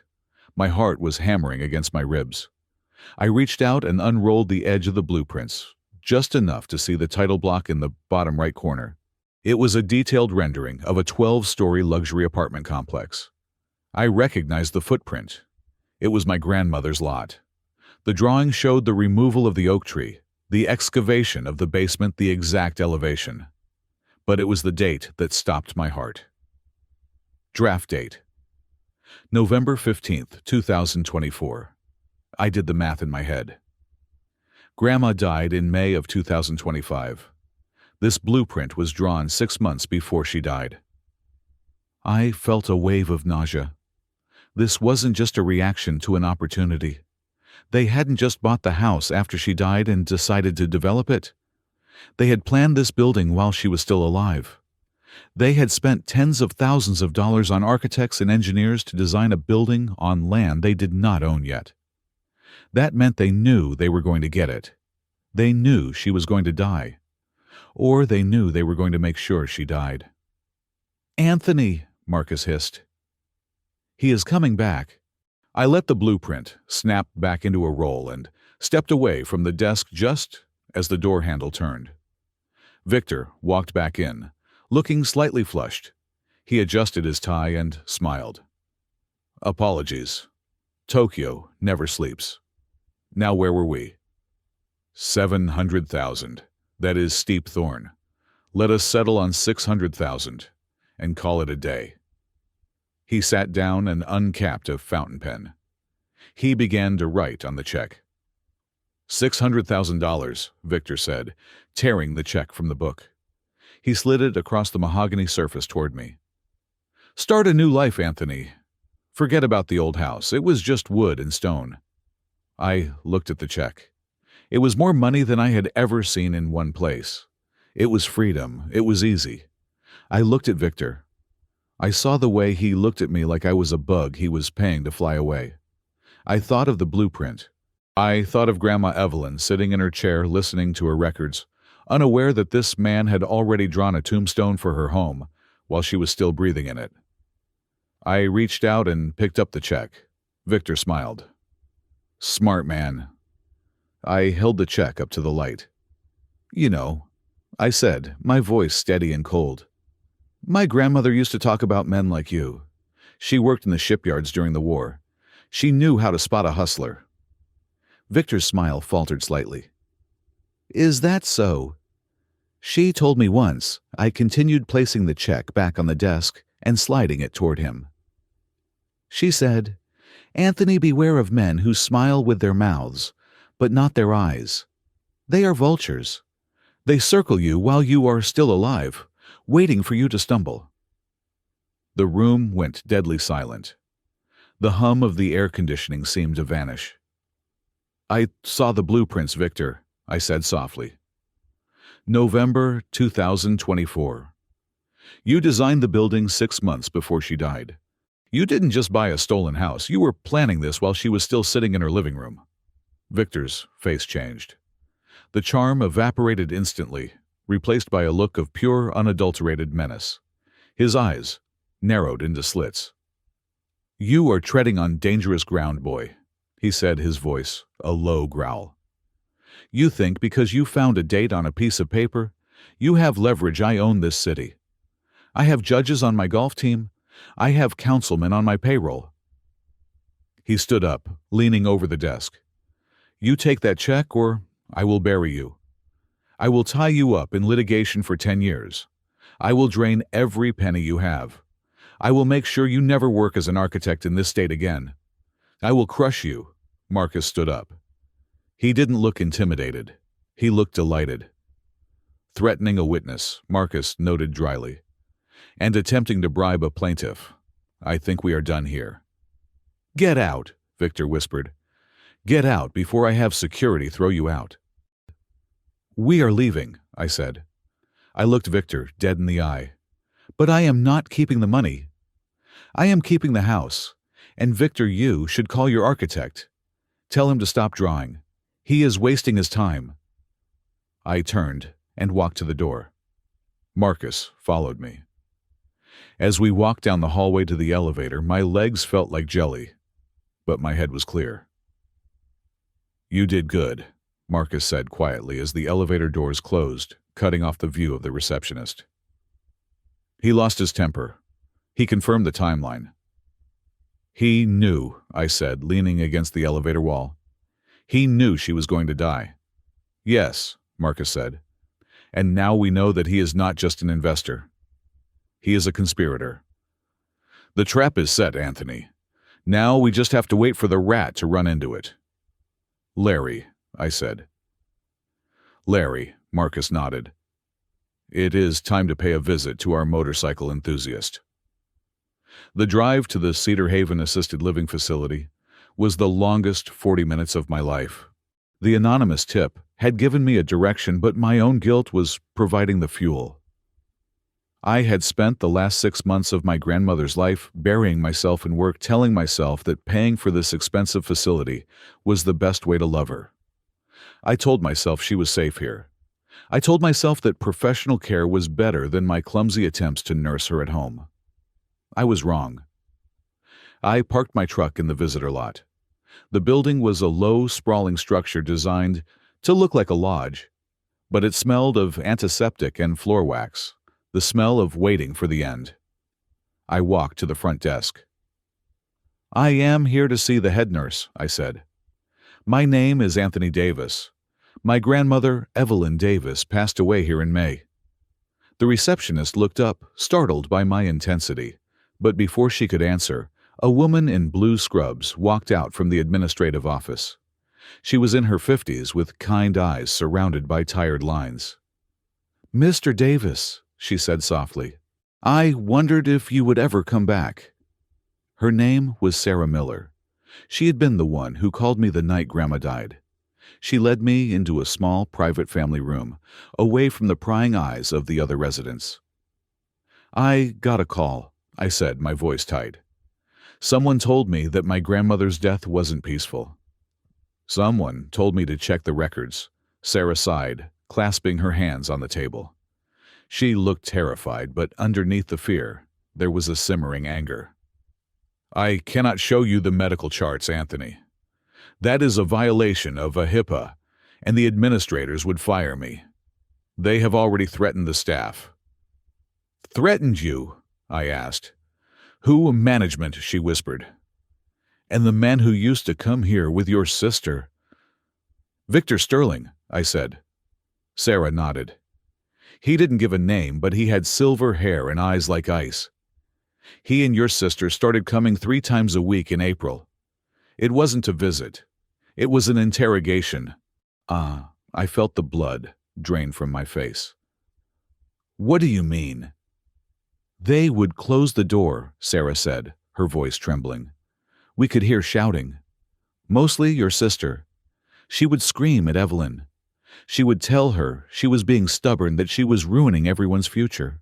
We tried to intervene. I told them the stress was bad for her heart. But your sister had power of attorney for medical decisions. She threatened to have me fired if I entered the room. She had a medical power of attorney, I asked. Yes, Sarah said. That was the only document Evelyn actually signed. She trusted Bianca to handle her health. She didn't know Bianca would use it as a weapon. Sarah stood up and walked to a cabinet in the corner of the room. She unlocked it with a key from her lanyard. When Evelyn passed, Sarah set her back to me. Your sister came to collect her things. She took the jewelry. She took the few savings bonds in the drawer. But she left this box. She said it was just junk and told us to throw it in the dumpster. Sarah turned around holding a battered cardboard shoebox. I couldn't do it, Sarah said, placing the box in front of me. Evelyn was a good woman. She talked about you every day. She said you were the one who would fix the house. She said you were the one who remembered. I stared at the box. My hands were shaking as I lifted the lid. Inside, it smelled like lavender and old paper. There was a stack of knitting patterns. There was a photo of me at graduation. And there was her old Sony cassette player. It was a bulky, gray brick from the 90s. Grandma refused to use digital recorders. She liked the tactile feel of buttons. She used to record her grocery lists on it, or hum melodies she remembered from her childhood. Why is this here? I asked. 2 days before she died, Sarah said, leaning in close. She called me into her room. She hid this under her pillow. She told me, Sarah, if anything happens, you give this to Anthony. Don't give it to Bianca. Don't give it to the doctors. Only Anthony. I picked up the recorder. There was a tape inside. And this, Sarah said, handing me a small black notebook. She wrote in this when they left. Her hands were very shaky near the end, but she forced herself to write. I took the items. Thank you, Sarah. You have no idea what this means. I think I do, she said. Make them pay Anthony for her. I couldn't listen to it there. I needed to be alone. I thanked Sarah and walked out of the facility, clutching the shoebox to my chest like it was the crown jewels. I sat in my truck. The rain had started again, drumming a heavy, erratic rhythm on the roof. I placed the recorder on the dashboard. I hesitated. I was afraid of what I was about to hear. I was afraid it would break me. I pressed play. There was a hiss of static, the sound of the mechanical wheels turning. Then a click. Just sign the paper, you selfish old woman. The voice filled the cab of the truck. It was Bianca. But it wasn't the polished, manipulative voice I had heard in her apartment. It was raw, ugly, and guttural. I am not signing, came the reply. It was Grandma Evelyn. Her voice was thin, reedy, gasping for air, but the steel was still there. That house belongs to Anthony, I promised his father. Dad is dead, Bianca screamed. The audio peaked, distorting with the volume. And Anthony is a loser. He plays with dirt and bricks. I have a chance to be real. Grandma Victor can make us millions. Why do you hate me? Why do you want me to fail? I don't hate you, child, Grandma whispered. I could hear the labor in her breathing. But I see greed in you, and that man is evil. He looks at me like I am already a corpse. There was a heavy thud on the recording, like a fist hitting a table. "You are a corpse," a male voice snarled. It was smooth baritone and terrifyingly familiar. Victor Sterling. "You are just taking a long time to lie down. Sign the deed, Mrs. Davis. Save yourself the pain. We can make your remaining days very comfortable, or we can make them very difficult." "Get out," Grandma wheezed. "Get out of my room." "You are confused," Victor said, his voice dropping to a terrifying calm. "Dementia is a terrible thing. It makes people incompetent. Perhaps we need to increase your sedative dosage, Bianca." "She seems agitated." "Do it," Bianca said. The coldness in her voice stopped my heart. "She needs to sleep." "No," Grandma cried out. "No, I don't want the shot. Anthony." The tape ended with a sharp click. I sat there frozen. The silence in the truck was deafening. "Anthony," I whispered, repeating her cry. She had called for me, and I had been 200 miles away, fixing a roof, thinking she was safe. Tears, hot and blinding, blurred my vision. I slammed my fist against the steering wheel. Once, twice. I screamed, a primal animalistic sound of pure agony and rage. I screamed until my throat felt like it was bleeding. They hadn't just bullied her. They had drugged her. They had threatened her with sedation to force her compliance. And when she refused, they likely carried out the threat. I reached for the black notebook. I opened it to the last entry, dated May 14th, 2 days before she died. The handwriting was erratic, the letters large and jagged, written by a hand that could barely hold the pen. May 14th. They came again, Victor and B. They stopped the nurse from coming in. Victor told me that accidents happen to old houses. He said fire clears the land faster than permits. I am scared. They gave me the blue pill again. I feel so heavy. Anthony, if you read this, I did not sell. I never sold. Keep the house. It is our soul. I closed the notebook. I wiped the tears from my face. My hands were no longer shaking. They were fists of iron. I drove straight to Marcus's office. I didn't care that I looked like a madman. I walked past the receptionist, marched into his office, and slammed the shoebox on his desk. "Listen," I commanded.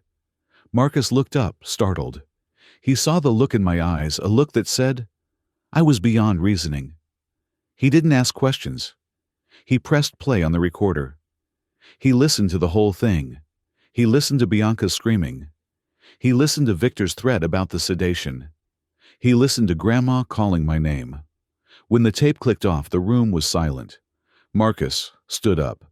He walked to the window and looked out his back to me. He stood there for a full minute.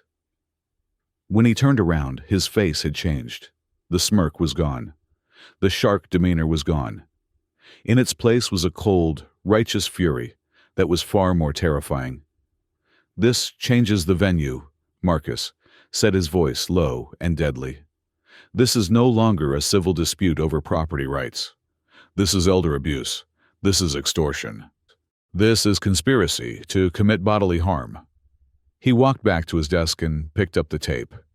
"They crossed the line, Anthony. They thought they were just stealing a house. But they tortured a dying woman to do it." "I want them in jail," I said. "I don't care about the money anymore. I want them to rot." "They will," Marcus promised. "We are going to file. But we are not just filing for the title. We are sending this tape to the district attorney. We are going to name Victor Sterling and Bianca Davis as co-conspirators in a criminal enterprise." He sat down and pulled a fresh legal pad toward him. He uncapped his pen. "We need to authenticate the tape," Marcus said, his mind shifting into tactical mode. "We need handwriting analysis on the diary, and we need to depose the nurse Sarah Miller before they get to her." "Sarah is scared," I said. "They threatened her job." "We will subpoena her," Marcus said. "That protects her." If they fire her after a subpoena, it is obstruction of justice. We are going to build a fortress of evidence around these two, Anthony. And then we are going to set it on fire." "When do we file?" I asked. "Monday," Marcus said. "We spend the weekend prepping. We draft the complaint. We digitize the audio. And on Monday morning, we walk into court and drop a nuclear bomb on Vanguard Holdings." He looked at me. "Are you ready for this? They will attack you. They will say the tape is fake. They will say the diary is the rambling of a senile woman. They will drag your grandmother's memory through the mud." "Let them try," I said. "I am not the one who needs to be afraid anymore." "Good," Marcus said. "Go home.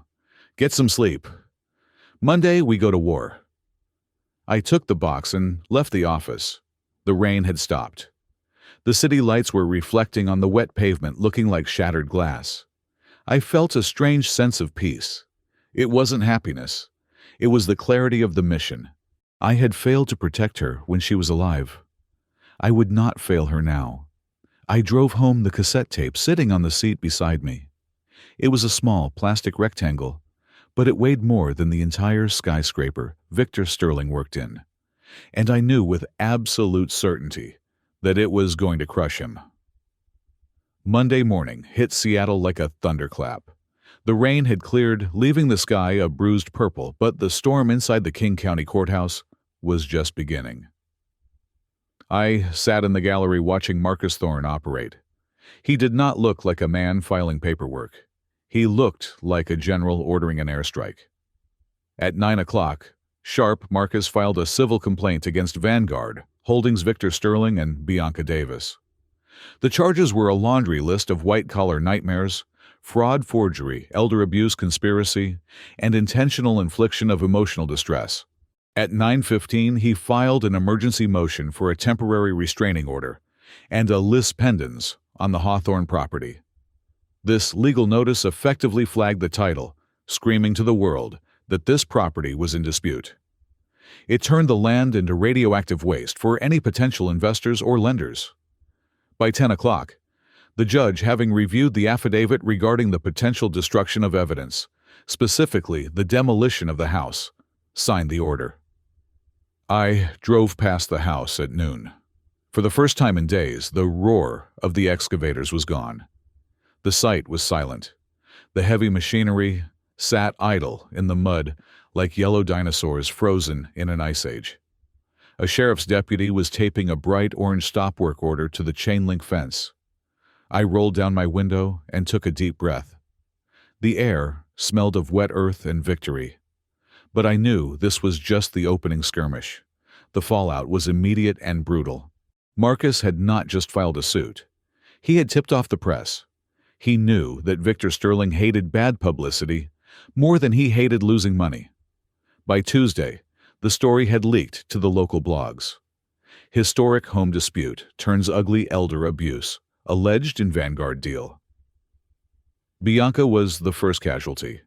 She was working as the event director for Seattle Fashion Week, a job that relied entirely on image and prestige. When the allegations of elder abuse and forgery hit the news, she became toxic.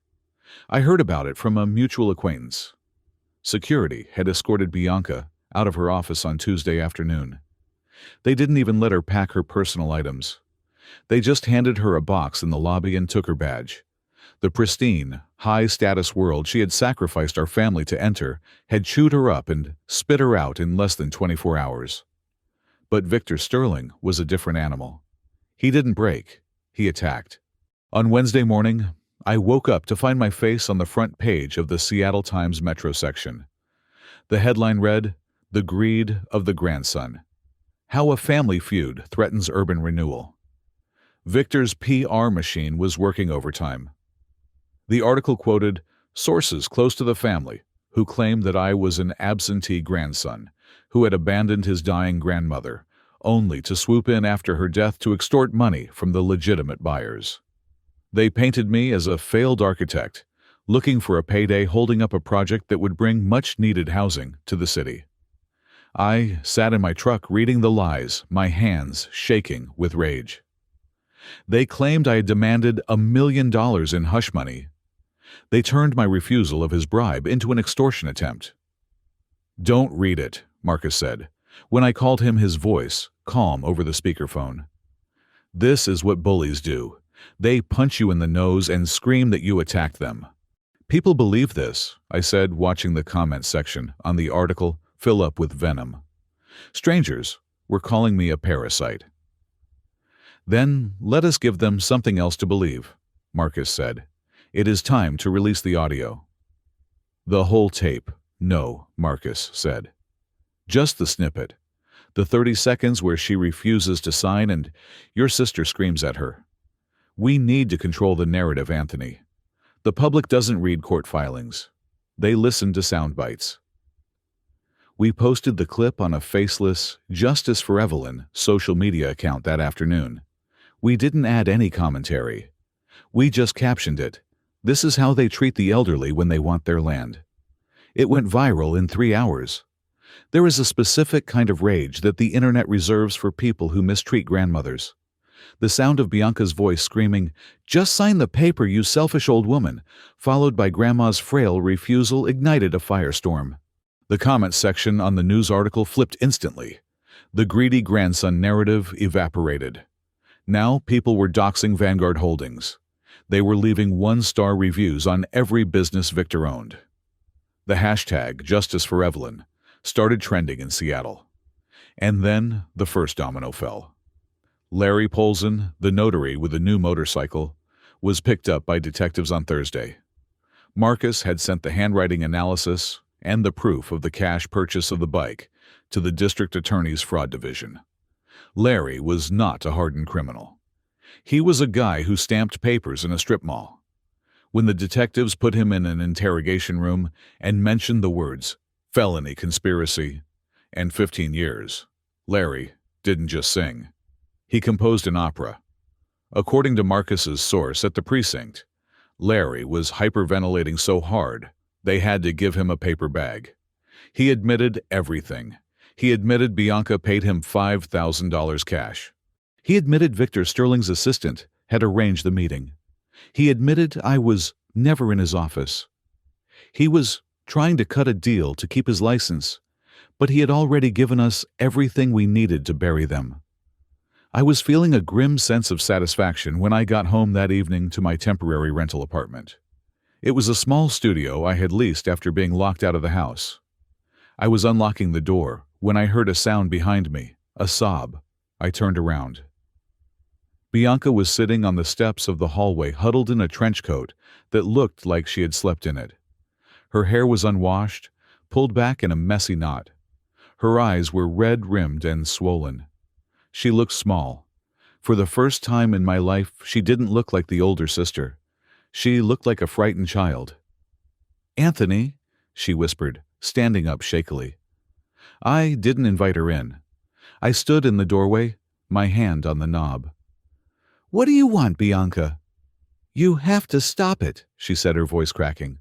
"Please. You have to withdraw the lawsuit. You have to tell them it was a misunderstanding." "A misunderstanding," I laughed, a harsh, dry sound. "You forged my name. You sold my house. You terrorized Grandma on her deathbed. Which part of that did I misunderstand?"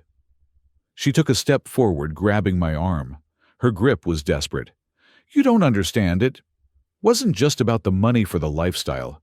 I needed it, Anthony. I owe people." "I know," I said, pulling my arm away. "Victor Sterling."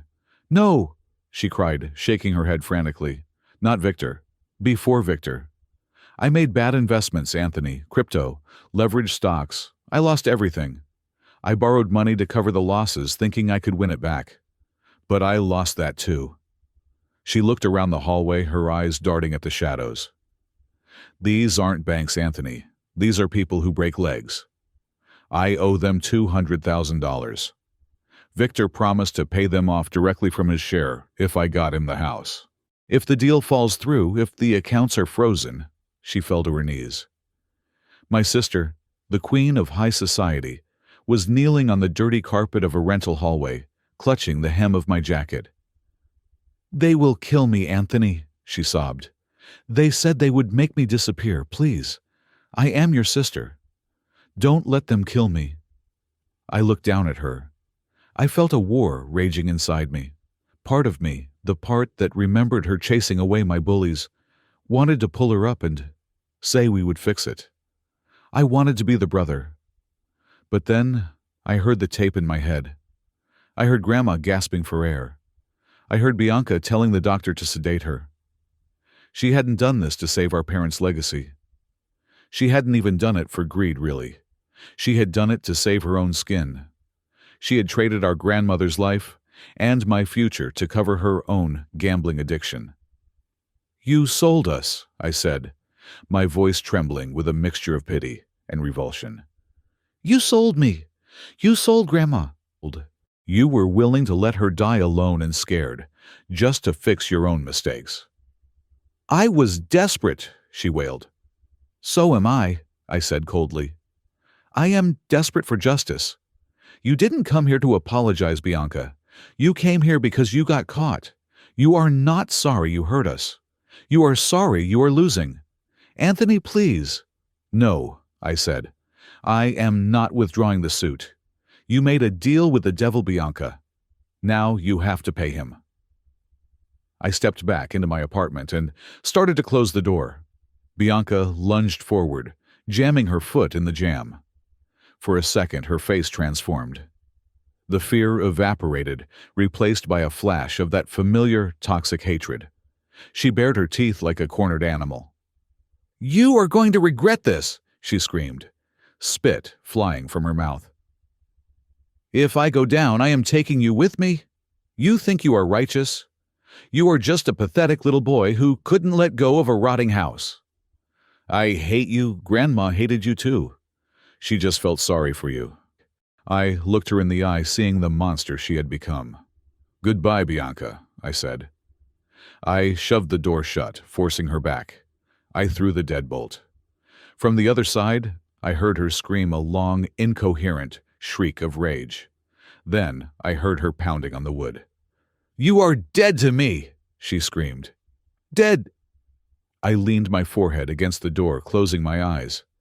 My heart was pounding, but my resolve was harder than granite.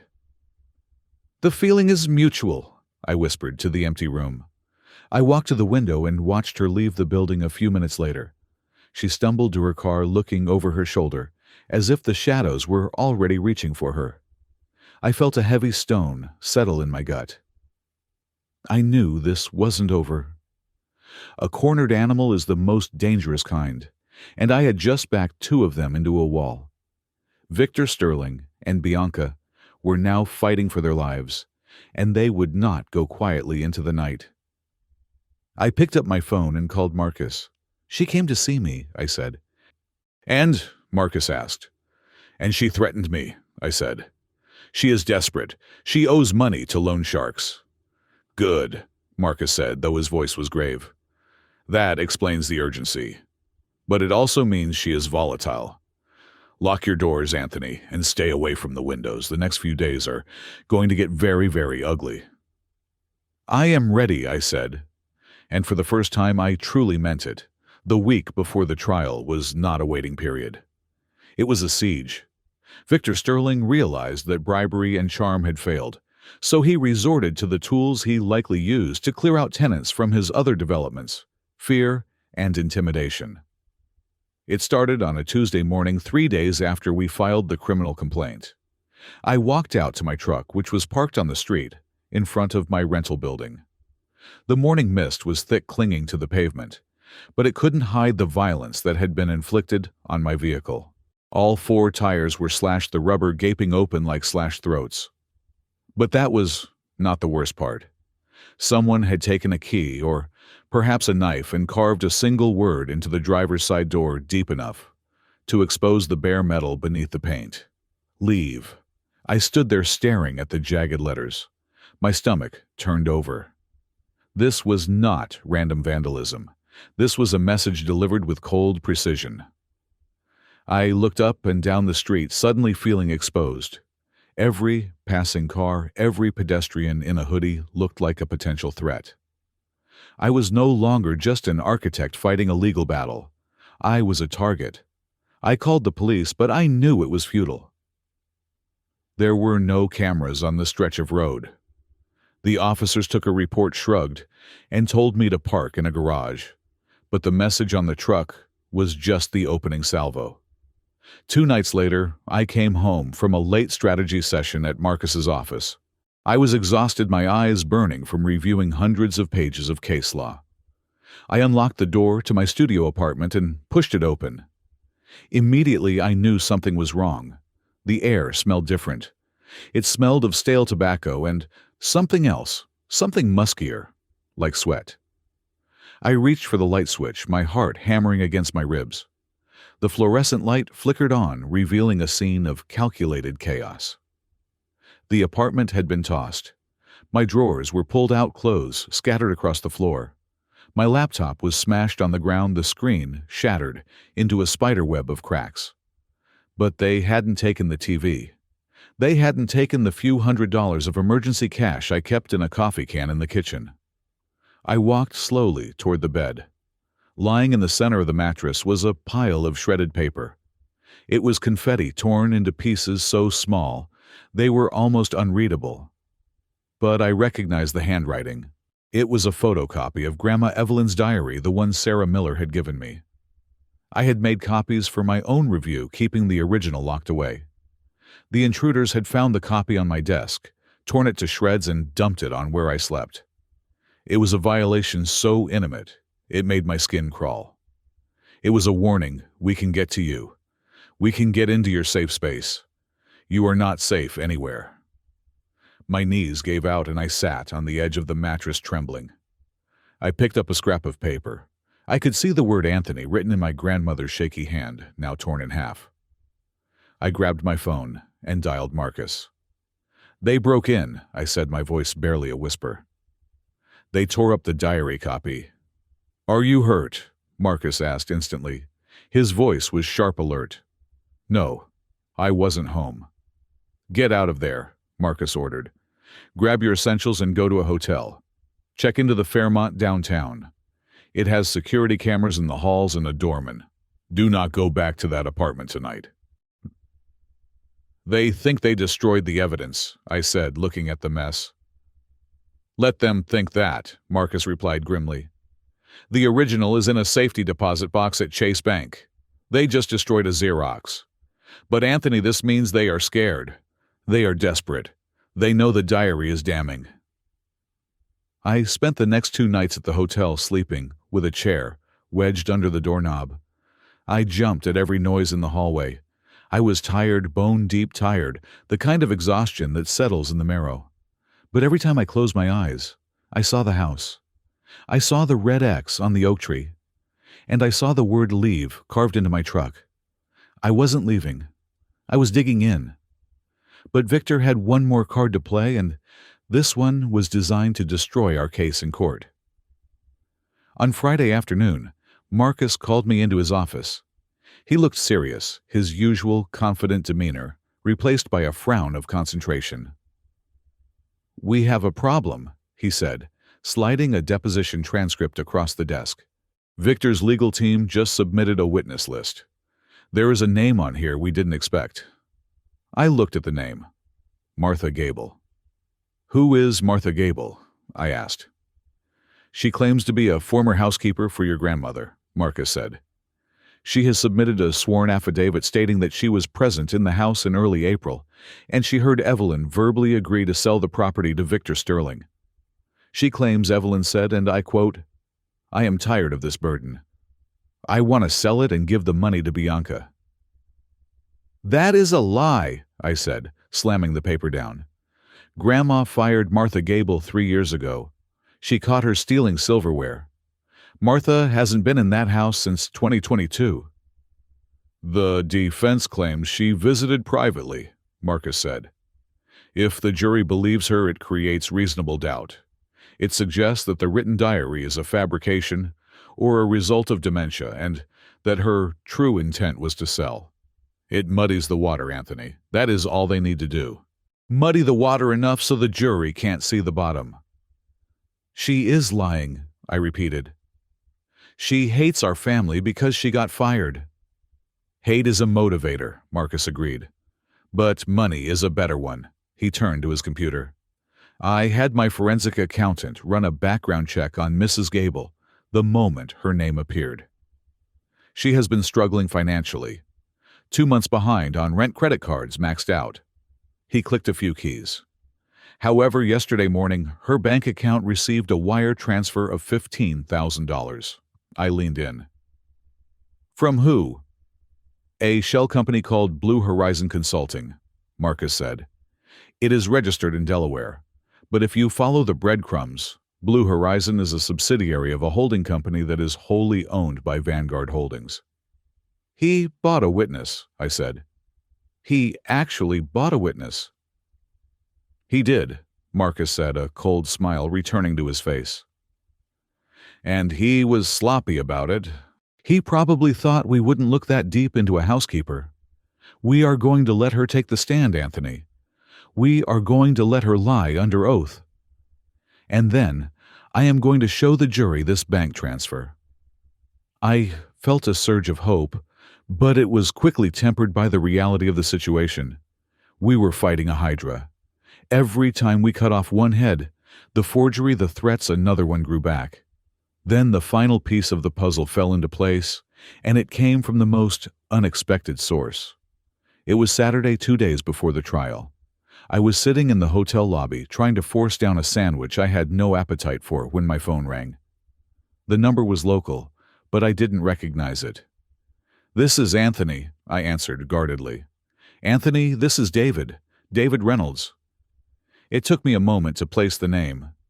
David was Bianca's ex-husband. They had divorced 5 years ago. It had been a messy, bitter split. I hadn't spoken to him since the wedding. David, I said, surprised. I haven't heard from you in years. I saw the news, David said. His voice sounded nervous, rushed. I saw what is happening with the house. And the forgery allegations. It is a mess, I admitted. Listen, Anthony, he said. I shouldn't get involved. I wanted to stay as far away from that woman as possible. But I can't let her do this to you. I can't let her do it again. Again, I asked. What do you mean, can we meet? He asked. Not on the phone. I have something you need to see. We met at a coffee shop in Capitol Hill.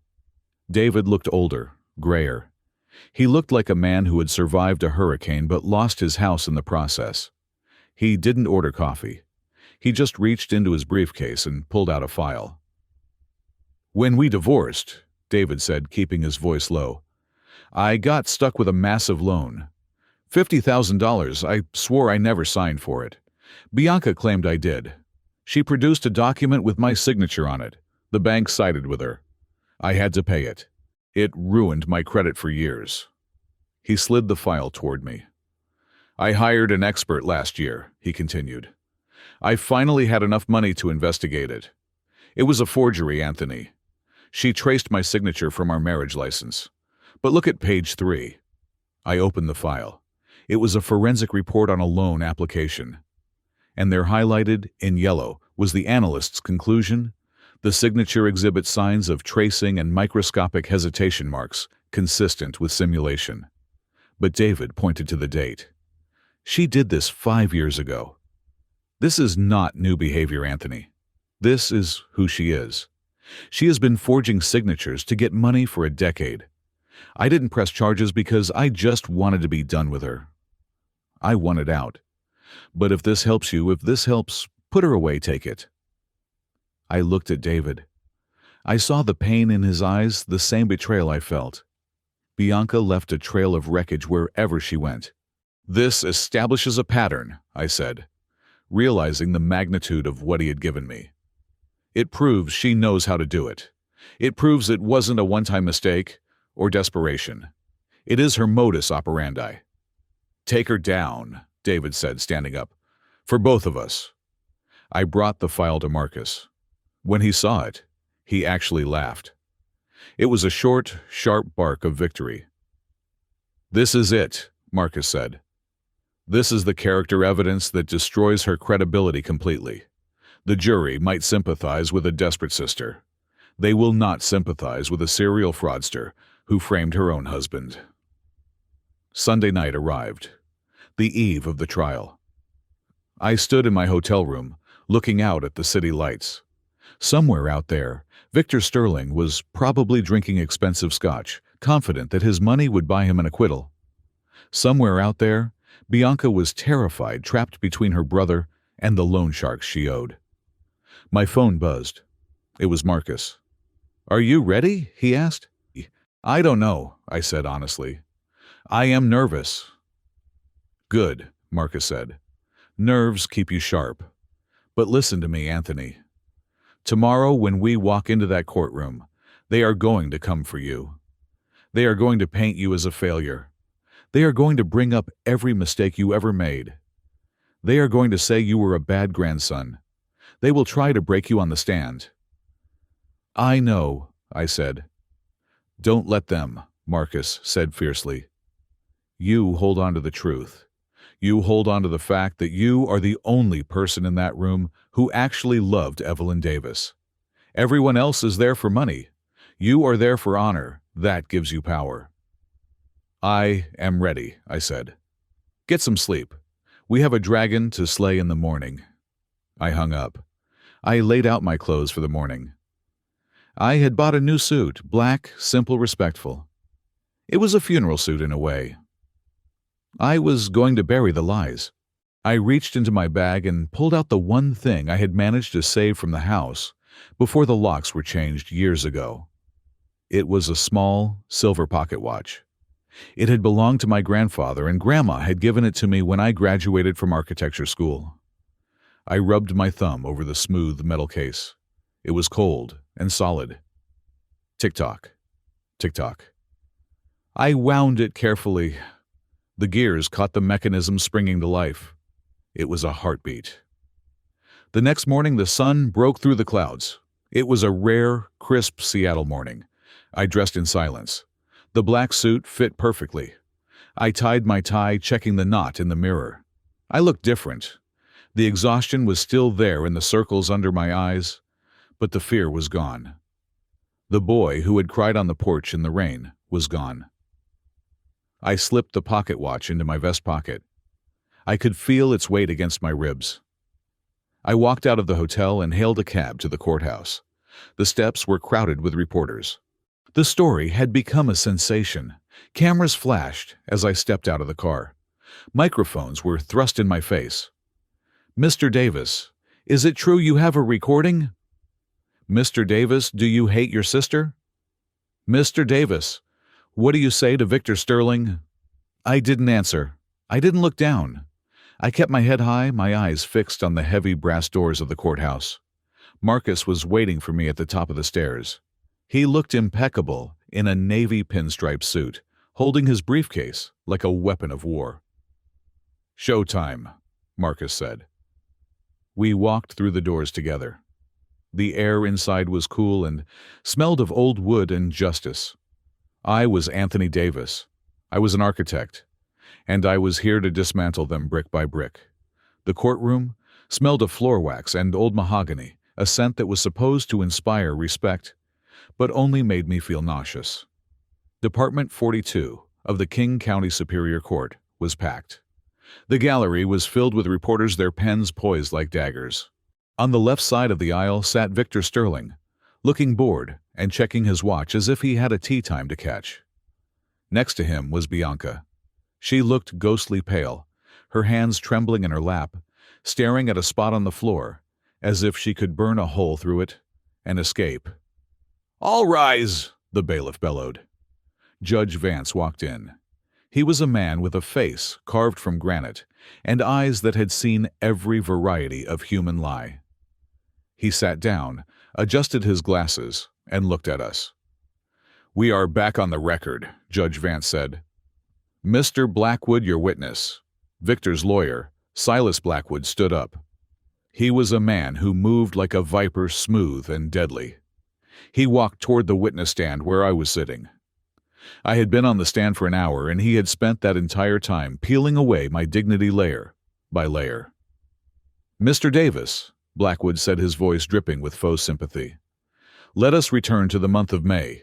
You stated that you loved your grandmother dearly.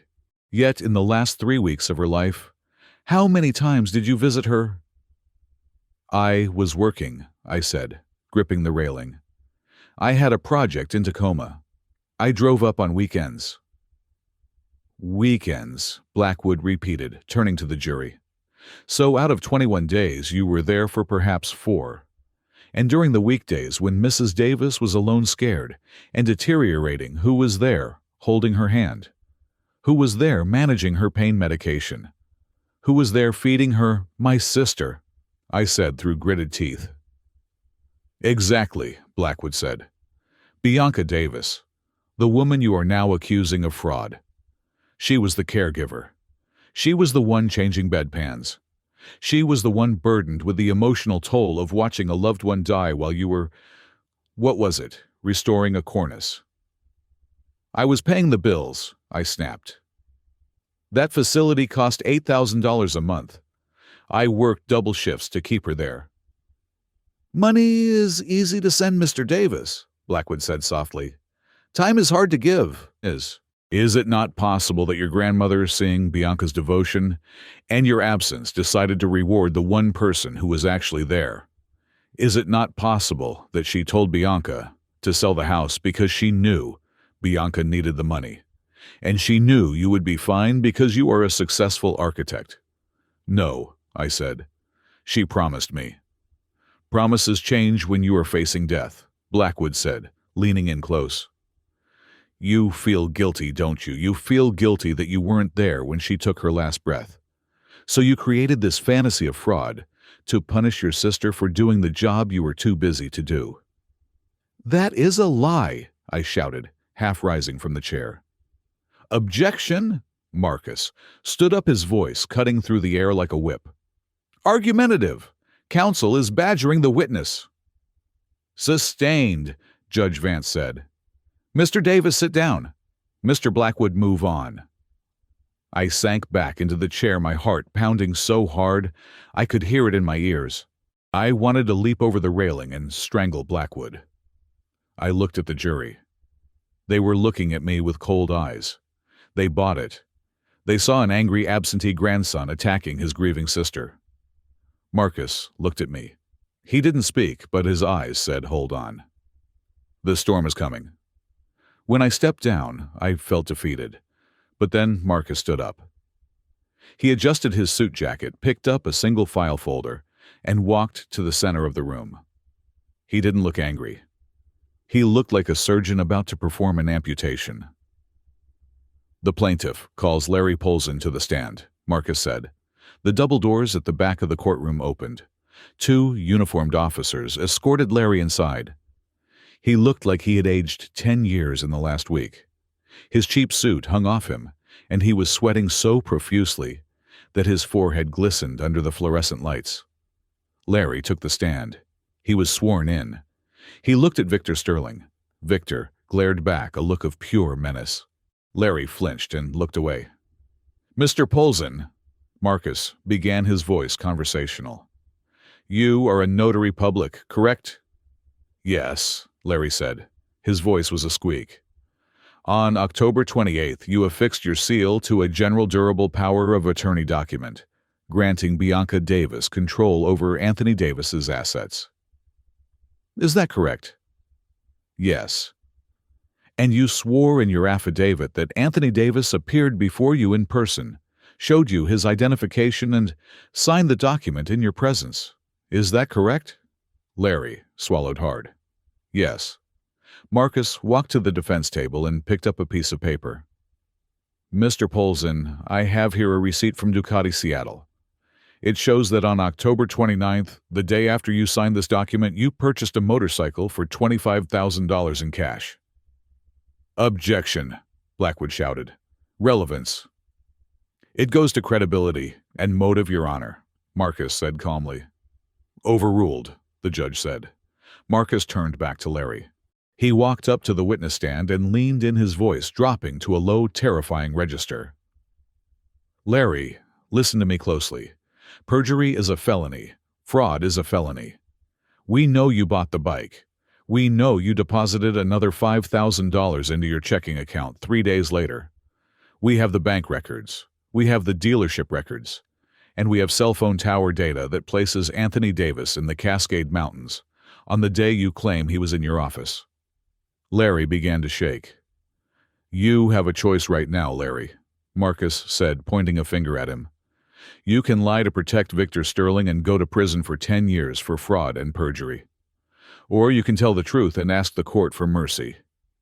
Did Anthony Davis sign that paper? Larry looked at Victor. Victor was making a slashing motion across his throat with his eyes. Then Larry looked at the judge, who was staring at him with impatience. No, Larry whispered. I cannot hear you, Marcus said. No, Larry shouted, tears springing to his eyes. He wasn't there. It was just her. It was just the sister. The courtroom erupted. Reporters gasped. The jury leaned forward as one. Why did you stamp it, Larry? Marcus demanded. She gave me the cash, Larry blubbered, wiping his nose on his sleeve. She said it was a family emergency, and then he called me. He pointed a shaking finger at Victor Sterling. Who called you? Him, the developer, Larry screamed. He told me that if I kept my mouth shut, he would give me a contract for all his future buildings. He said if I talked, he would crush me. I was scared. I just wanted the bike. Bang, bang, bang, judge. Vance hammered his gavel. Order, order in this court. Victor Sterling sat frozen. His face was a mask of shock.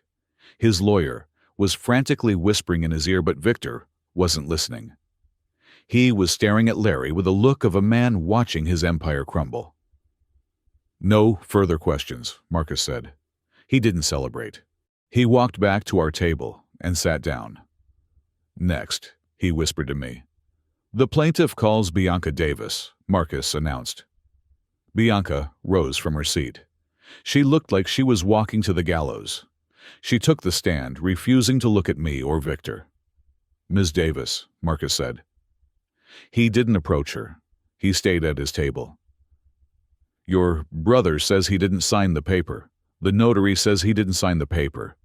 Do you still maintain that Anthony Davis gave you permission to sell his house? Bianca gripped the microphone. He forgot, she stammered. He was drunk. He told me to handle it. He told you to handle it, Marcus repeated flatly. Just like you handled your grandmother's care. I loved her, Bianca sobbed. I took care of her. Let us listen to how you took care of her, Marcus said. He nodded to the bailiff, who pressed a button on the audio equipment. The speakers crackled. Then the sound of the hospital room filled the courtroom. It was loud, distorted, and horrifyingly intimate. Just sign the paper, you selfish old woman! The scream tore through the air. The jurors flinched. Then came Grandma's voice, weak and gasping. The house belongs to Anthony Promises. Then Victor's voice, smooth, deadly. Perhaps we need to increase your sedative dosage, Bianca. She seems agitated. And finally, Bianca's voice, cold as ice. Do it. She needs to sleep. Marcus, let the tape run until the final click. The silence that followed was heavy, suffocating. People in the gallery were looking at Bianca with open revulsion. One juror, an older woman, had her hand over her mouth. Bianca was weeping openly, now her face buried in her hands. That wasn't love, Ms. Davis, Marcus said softly. That was torture. I had no choice, Bianca screamed, looking up. Her makeup was smeared, her face contorted. I owed money. They were going to kill me. Victor said he would pay off the debts if I got the house. He made me do it. He made you forge the signature, Marcus asked. Yes, he gave me the pen. Marcus stopped. He turned to the evidence table and picked up the original power of attorney document, currently sealed in a plastic bag. The pen, Marcus said. I am glad you mentioned that. He turned to the jury. Ladies and gentlemen, fraud is often in the details. The defense would have you believe that Mrs. Evelyn Davis signed a transfer of ownership or that Anthony Davis signed this power of attorney. He held up the document. We had a forensic ink analysis performed on this document, Marcus said. The signature, Anthony Davis, is written in blue ballpoint ink, standard cheap disposable Bic ink. He walked over to the witness stand and placed a different object on the rail. It was a black fountain pen. It was scratched and worn, the gold plating fading. This, Marcus said, is Evelyn Davis's Mont Blanc fountain pen. She bought it in 1982. Anthony, did your grandmother ever use another pen? Objection, Blackwood called out weakly. The plaintiff is not on the stand. I will rephrase, Marcus said, turning back to Bianca. Ms. Davis, in the 40 years you knew your grandmother, did you ever see her write a legal document with a blue ballpoint pen? Bianca stared at the pen. She shook her head. No, she whispered. She only used black ink, always. And your brother? Marcus asked. As an architect, what kind of pens does he use? Felt tip, she whispered. Black felt tip. So, Marcus said, his voice rising, filling the room with the thunder of revelation. We have a document signed in blue ballpoint ink, the kind of pen found in a receptionist's cup, the kind of pen found in a real estate developer's pocket. He spun around and pointed at Victor Sterling. You didn't just conspire, Mr. Sterling. You were there. You handed her the pen. You watched her trace the signature. You are not an investor. You are the architect of this fraud. Victor Sterling stood up. His face was purple. This is outrageous. I am a pillar of this community. My lawyer will... Sit down, Judge Vance roared. Mr. Sterling, another outburst and I will hold you in contempt. Victor sat down, but the air had gone out of him. He looked at his lawyer, but Blackwood was busy packing his briefcase, creating distance between himself and his client. Victor looked at the jury and saw 12 pairs of eyes looking at him like he was a cockroach. No further questions, Marcus said. He walked back to the table. He sat down next to me. He was breathing hard, but his hands were steady. We got them, he whispered. Judge Vance looked at the clock. He looked at Bianca, who was a sobbing wreck. He looked at Larry, who was shaking. He looked at Victor, who was staring at the wall. This court has heard enough for today, Judge Vance said. His voice was icy. I am going to recess for deliberation on the motion for a directed verdict. But I will say this, in 20 years on the bench, I have rarely seen such a display of greed and malice. He slammed the gavel. Court is in recess. The bailiff called out, All rise, but nobody moved. Everyone was paralyzed by the sheer weight of what had just happened. I looked at Bianca. She looked up at me. Her eyes were pleading, begging for a brother who wasn't there anymore. I didn't look away, but I didn't offer comfort. I just touched the pocket watch in my vest. Tick-tock. Justice had arrived, and it was right on time. The sound of the gavel hitting the mahogany block was not loud. It was a sharp wooden crack that sounded like a dry branch snapping in a winter forest. But in the silence of Department 42, it sounded like a cannon shot. Judge Vance did not look up when he read the verdict. He adjusted his glasses, shuffled the papers one last time, and spoke with a voice that tolerated no argument.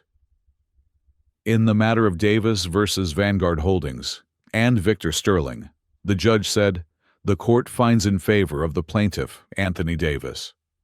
The deed of transfer dated November 2nd is hereby declared void, ab initio.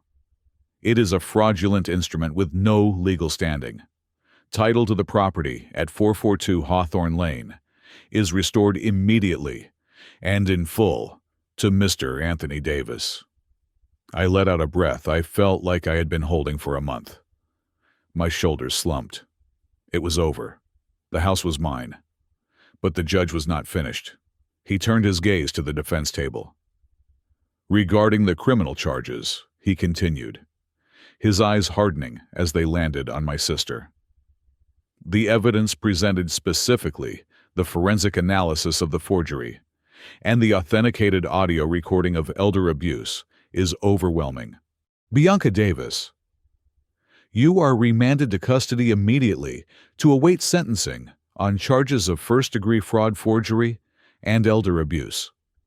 Given the predatory nature of your actions against a vulnerable family member, I am recommending the maximum sentence of 8 to 12 years in a state penitentiary. Bianca did not scream. She did not cry. She just slumped in her chair, as if her strings had been cut. "And, Mr. Sterling," the judge said, turning to the developer who was now sweating through his expensive Italian suit. "The court is referring your actions to the district attorney for a separate criminal investigation into racketeering and conspiracy. Vanguard Holdings is fined $5 million for punitive damages, and your license to develop real estate in King County is suspended pending the outcome of that investigation." Victor opened his mouth to protest, but his lawyer put a heavy hand on his shoulder and forced him to sit down. The shark had lost his teeth. The bailiffs moved in. They were efficient and impassive. I watched them pull Bianca's hands behind her back. I heard the metallic ratcheting sound of the handcuffs. It was a cold mechanical sound. As they led her away, she passed by my table. For a second, the procession stopped. I looked at her. I looked for the sister who had defended me on the playground. I looked for the woman who had shared Christmas mornings with me, but I couldn't find her. The woman standing in the orange jumpsuit of the county jail was a stranger. Her eyes were hollow. There was no anger left in them, no scheming, no greed. Just a vast, terrifying emptiness. She had gambled her soul and lost, and now she was realizing that the debt had come due. She didn't say she was sorry. She didn't ask for forgiveness. She just looked at me, blinked once, and then looked away. "Let us go," the bailiff said, guiding her toward the side door. I watched the door close behind her. I felt a strange sensation in my chest. It wasn't joy. It wasn't triumph. It was a deep, aching sadness. I had won the war, but I had lost the last piece of my family to do it. "It is done," Marcus said, placing a hand on my shoulder. "You did it, Anthony." "We did it," I corrected him. I stood up and shook his hand. "Thank you, Marcus." "Don't thank me yet." He smiled, though his eyes were kind. "Wait until you see the bill." I walked out of the courthouse alone. The reporters were still there, shouting questions, but I ignored them. I walked straight to the clerk's office, picked up the court order, and then walked to my truck. I had one place to go. The drive to Hawthorne Lane was different this time. The dread was gone. The anger was gone. When I pulled into the driveway, the sun was beginning to set, casting long golden shadows across the lawn. The chain-link fence was still there, but the no trespassing sign had been ripped down. The stop work order fluttered in the breeze. I walked up the path. The hydrangeas were dead, trampled into the mud by the construction workers. The front door still had the electronic lock on it, the black plastic box that had started this nightmare. I didn't have the code, but I didn't need it. I went to my truck and grabbed a crowbar. I walked back to the door, wedged the metal bar into the frame, and pulled. With a satisfying crunch of splintering wood, the electronic lock gave way. I kicked the door open. I stepped inside. The house was cold. It smelled of drywall dust and abandonment. The interior was a wound. The walls had been stripped of their wallpaper, leaving the bare plaster exposed. The hardwood floors were scuffed and covered in debris. The fireplace mantel where Grandma's ashes used to sit had been chipped away, likely by someone checking for structural supports. It looked like a skeleton. I walked through the empty rooms. My footsteps echoed in the hollowness. I went to the kitchen. The cabinets were gone. I went to the living room. The spot where her favorite armchair used to be was just a dusty outline on the floor. Most people would have looked at this wreckage and wept. Most people would have seen a ruined asset, a money pit that would take years to fix. But I am not most people. I am a restoration architect. I walked to the center of the living room and placed my hand on a load-bearing beam that had been exposed. I felt the rough grain of the old-growth fur. It was solid. It was strong. "I am here," I whispered to the house. "I am back. I didn't see the damage. I saw the bones. I saw the potential." The structure was sound. The foundation was firm. The scars on the walls were just surface wounds. They could be plastered. They could be painted. I didn't feel despair. I felt a surge of purpose. This was my job. This was what I was born to do. I heal buildings. And in healing this one, I knew I would heal myself. The next 6 months were a blur of sawdust paint fumes and the rhythmic sound of hammers. I didn't hire a crew. I did 90% of the work myself. It was my penance and my therapy.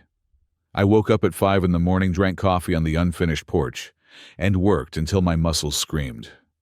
I stripped the cheap, modern paint Victor's crew had started to apply. I restored the original wainscoting. I hunted down period-correct brass hardware to replace the digital monstrosity on the front door. I sanded the floors by hand, revealing the rich honey-colored oak beneath the grime. Every nail I drove felt like I was reclaiming a piece of my history. Every layer of varnish I applied was a layer of protection against the world. One evening in late July, Marcus stopped by. The house was 90% done. The smell of dust was gone, replaced by the scent of lemon oil and fresh beeswax. The windows were gleaming. Marcus walked up the steps carrying a six-pack of local IPA. He was wearing jeans and a t-shirt, a rare sight for the high-powered attorney. "You know," Marcus said, looking around the living room, "I thought you were crazy to do this yourself, but this place feels different. It feels alive." "It is," I said. "It just needed to breathe." We went out to the back porch. I had rebuilt the railing that the construction crew had knocked down. We sat on 2 lawn chairs, watching the fireflies dance in the twilight. Marcus cracked open a beer and handed it to me. "I heard about Bianca," he said quietly. "Yeah," I said, taking a sip. 5 years. Eligible for parole in 3. "And Victor indicted," Marcus said with satisfaction. "The feds picked up the RICO case. He is looking at 20 years. Vanguard Holdings filed for bankruptcy last week. You didn't just beat him, Anthony. You dismantled him." I looked out at the yard.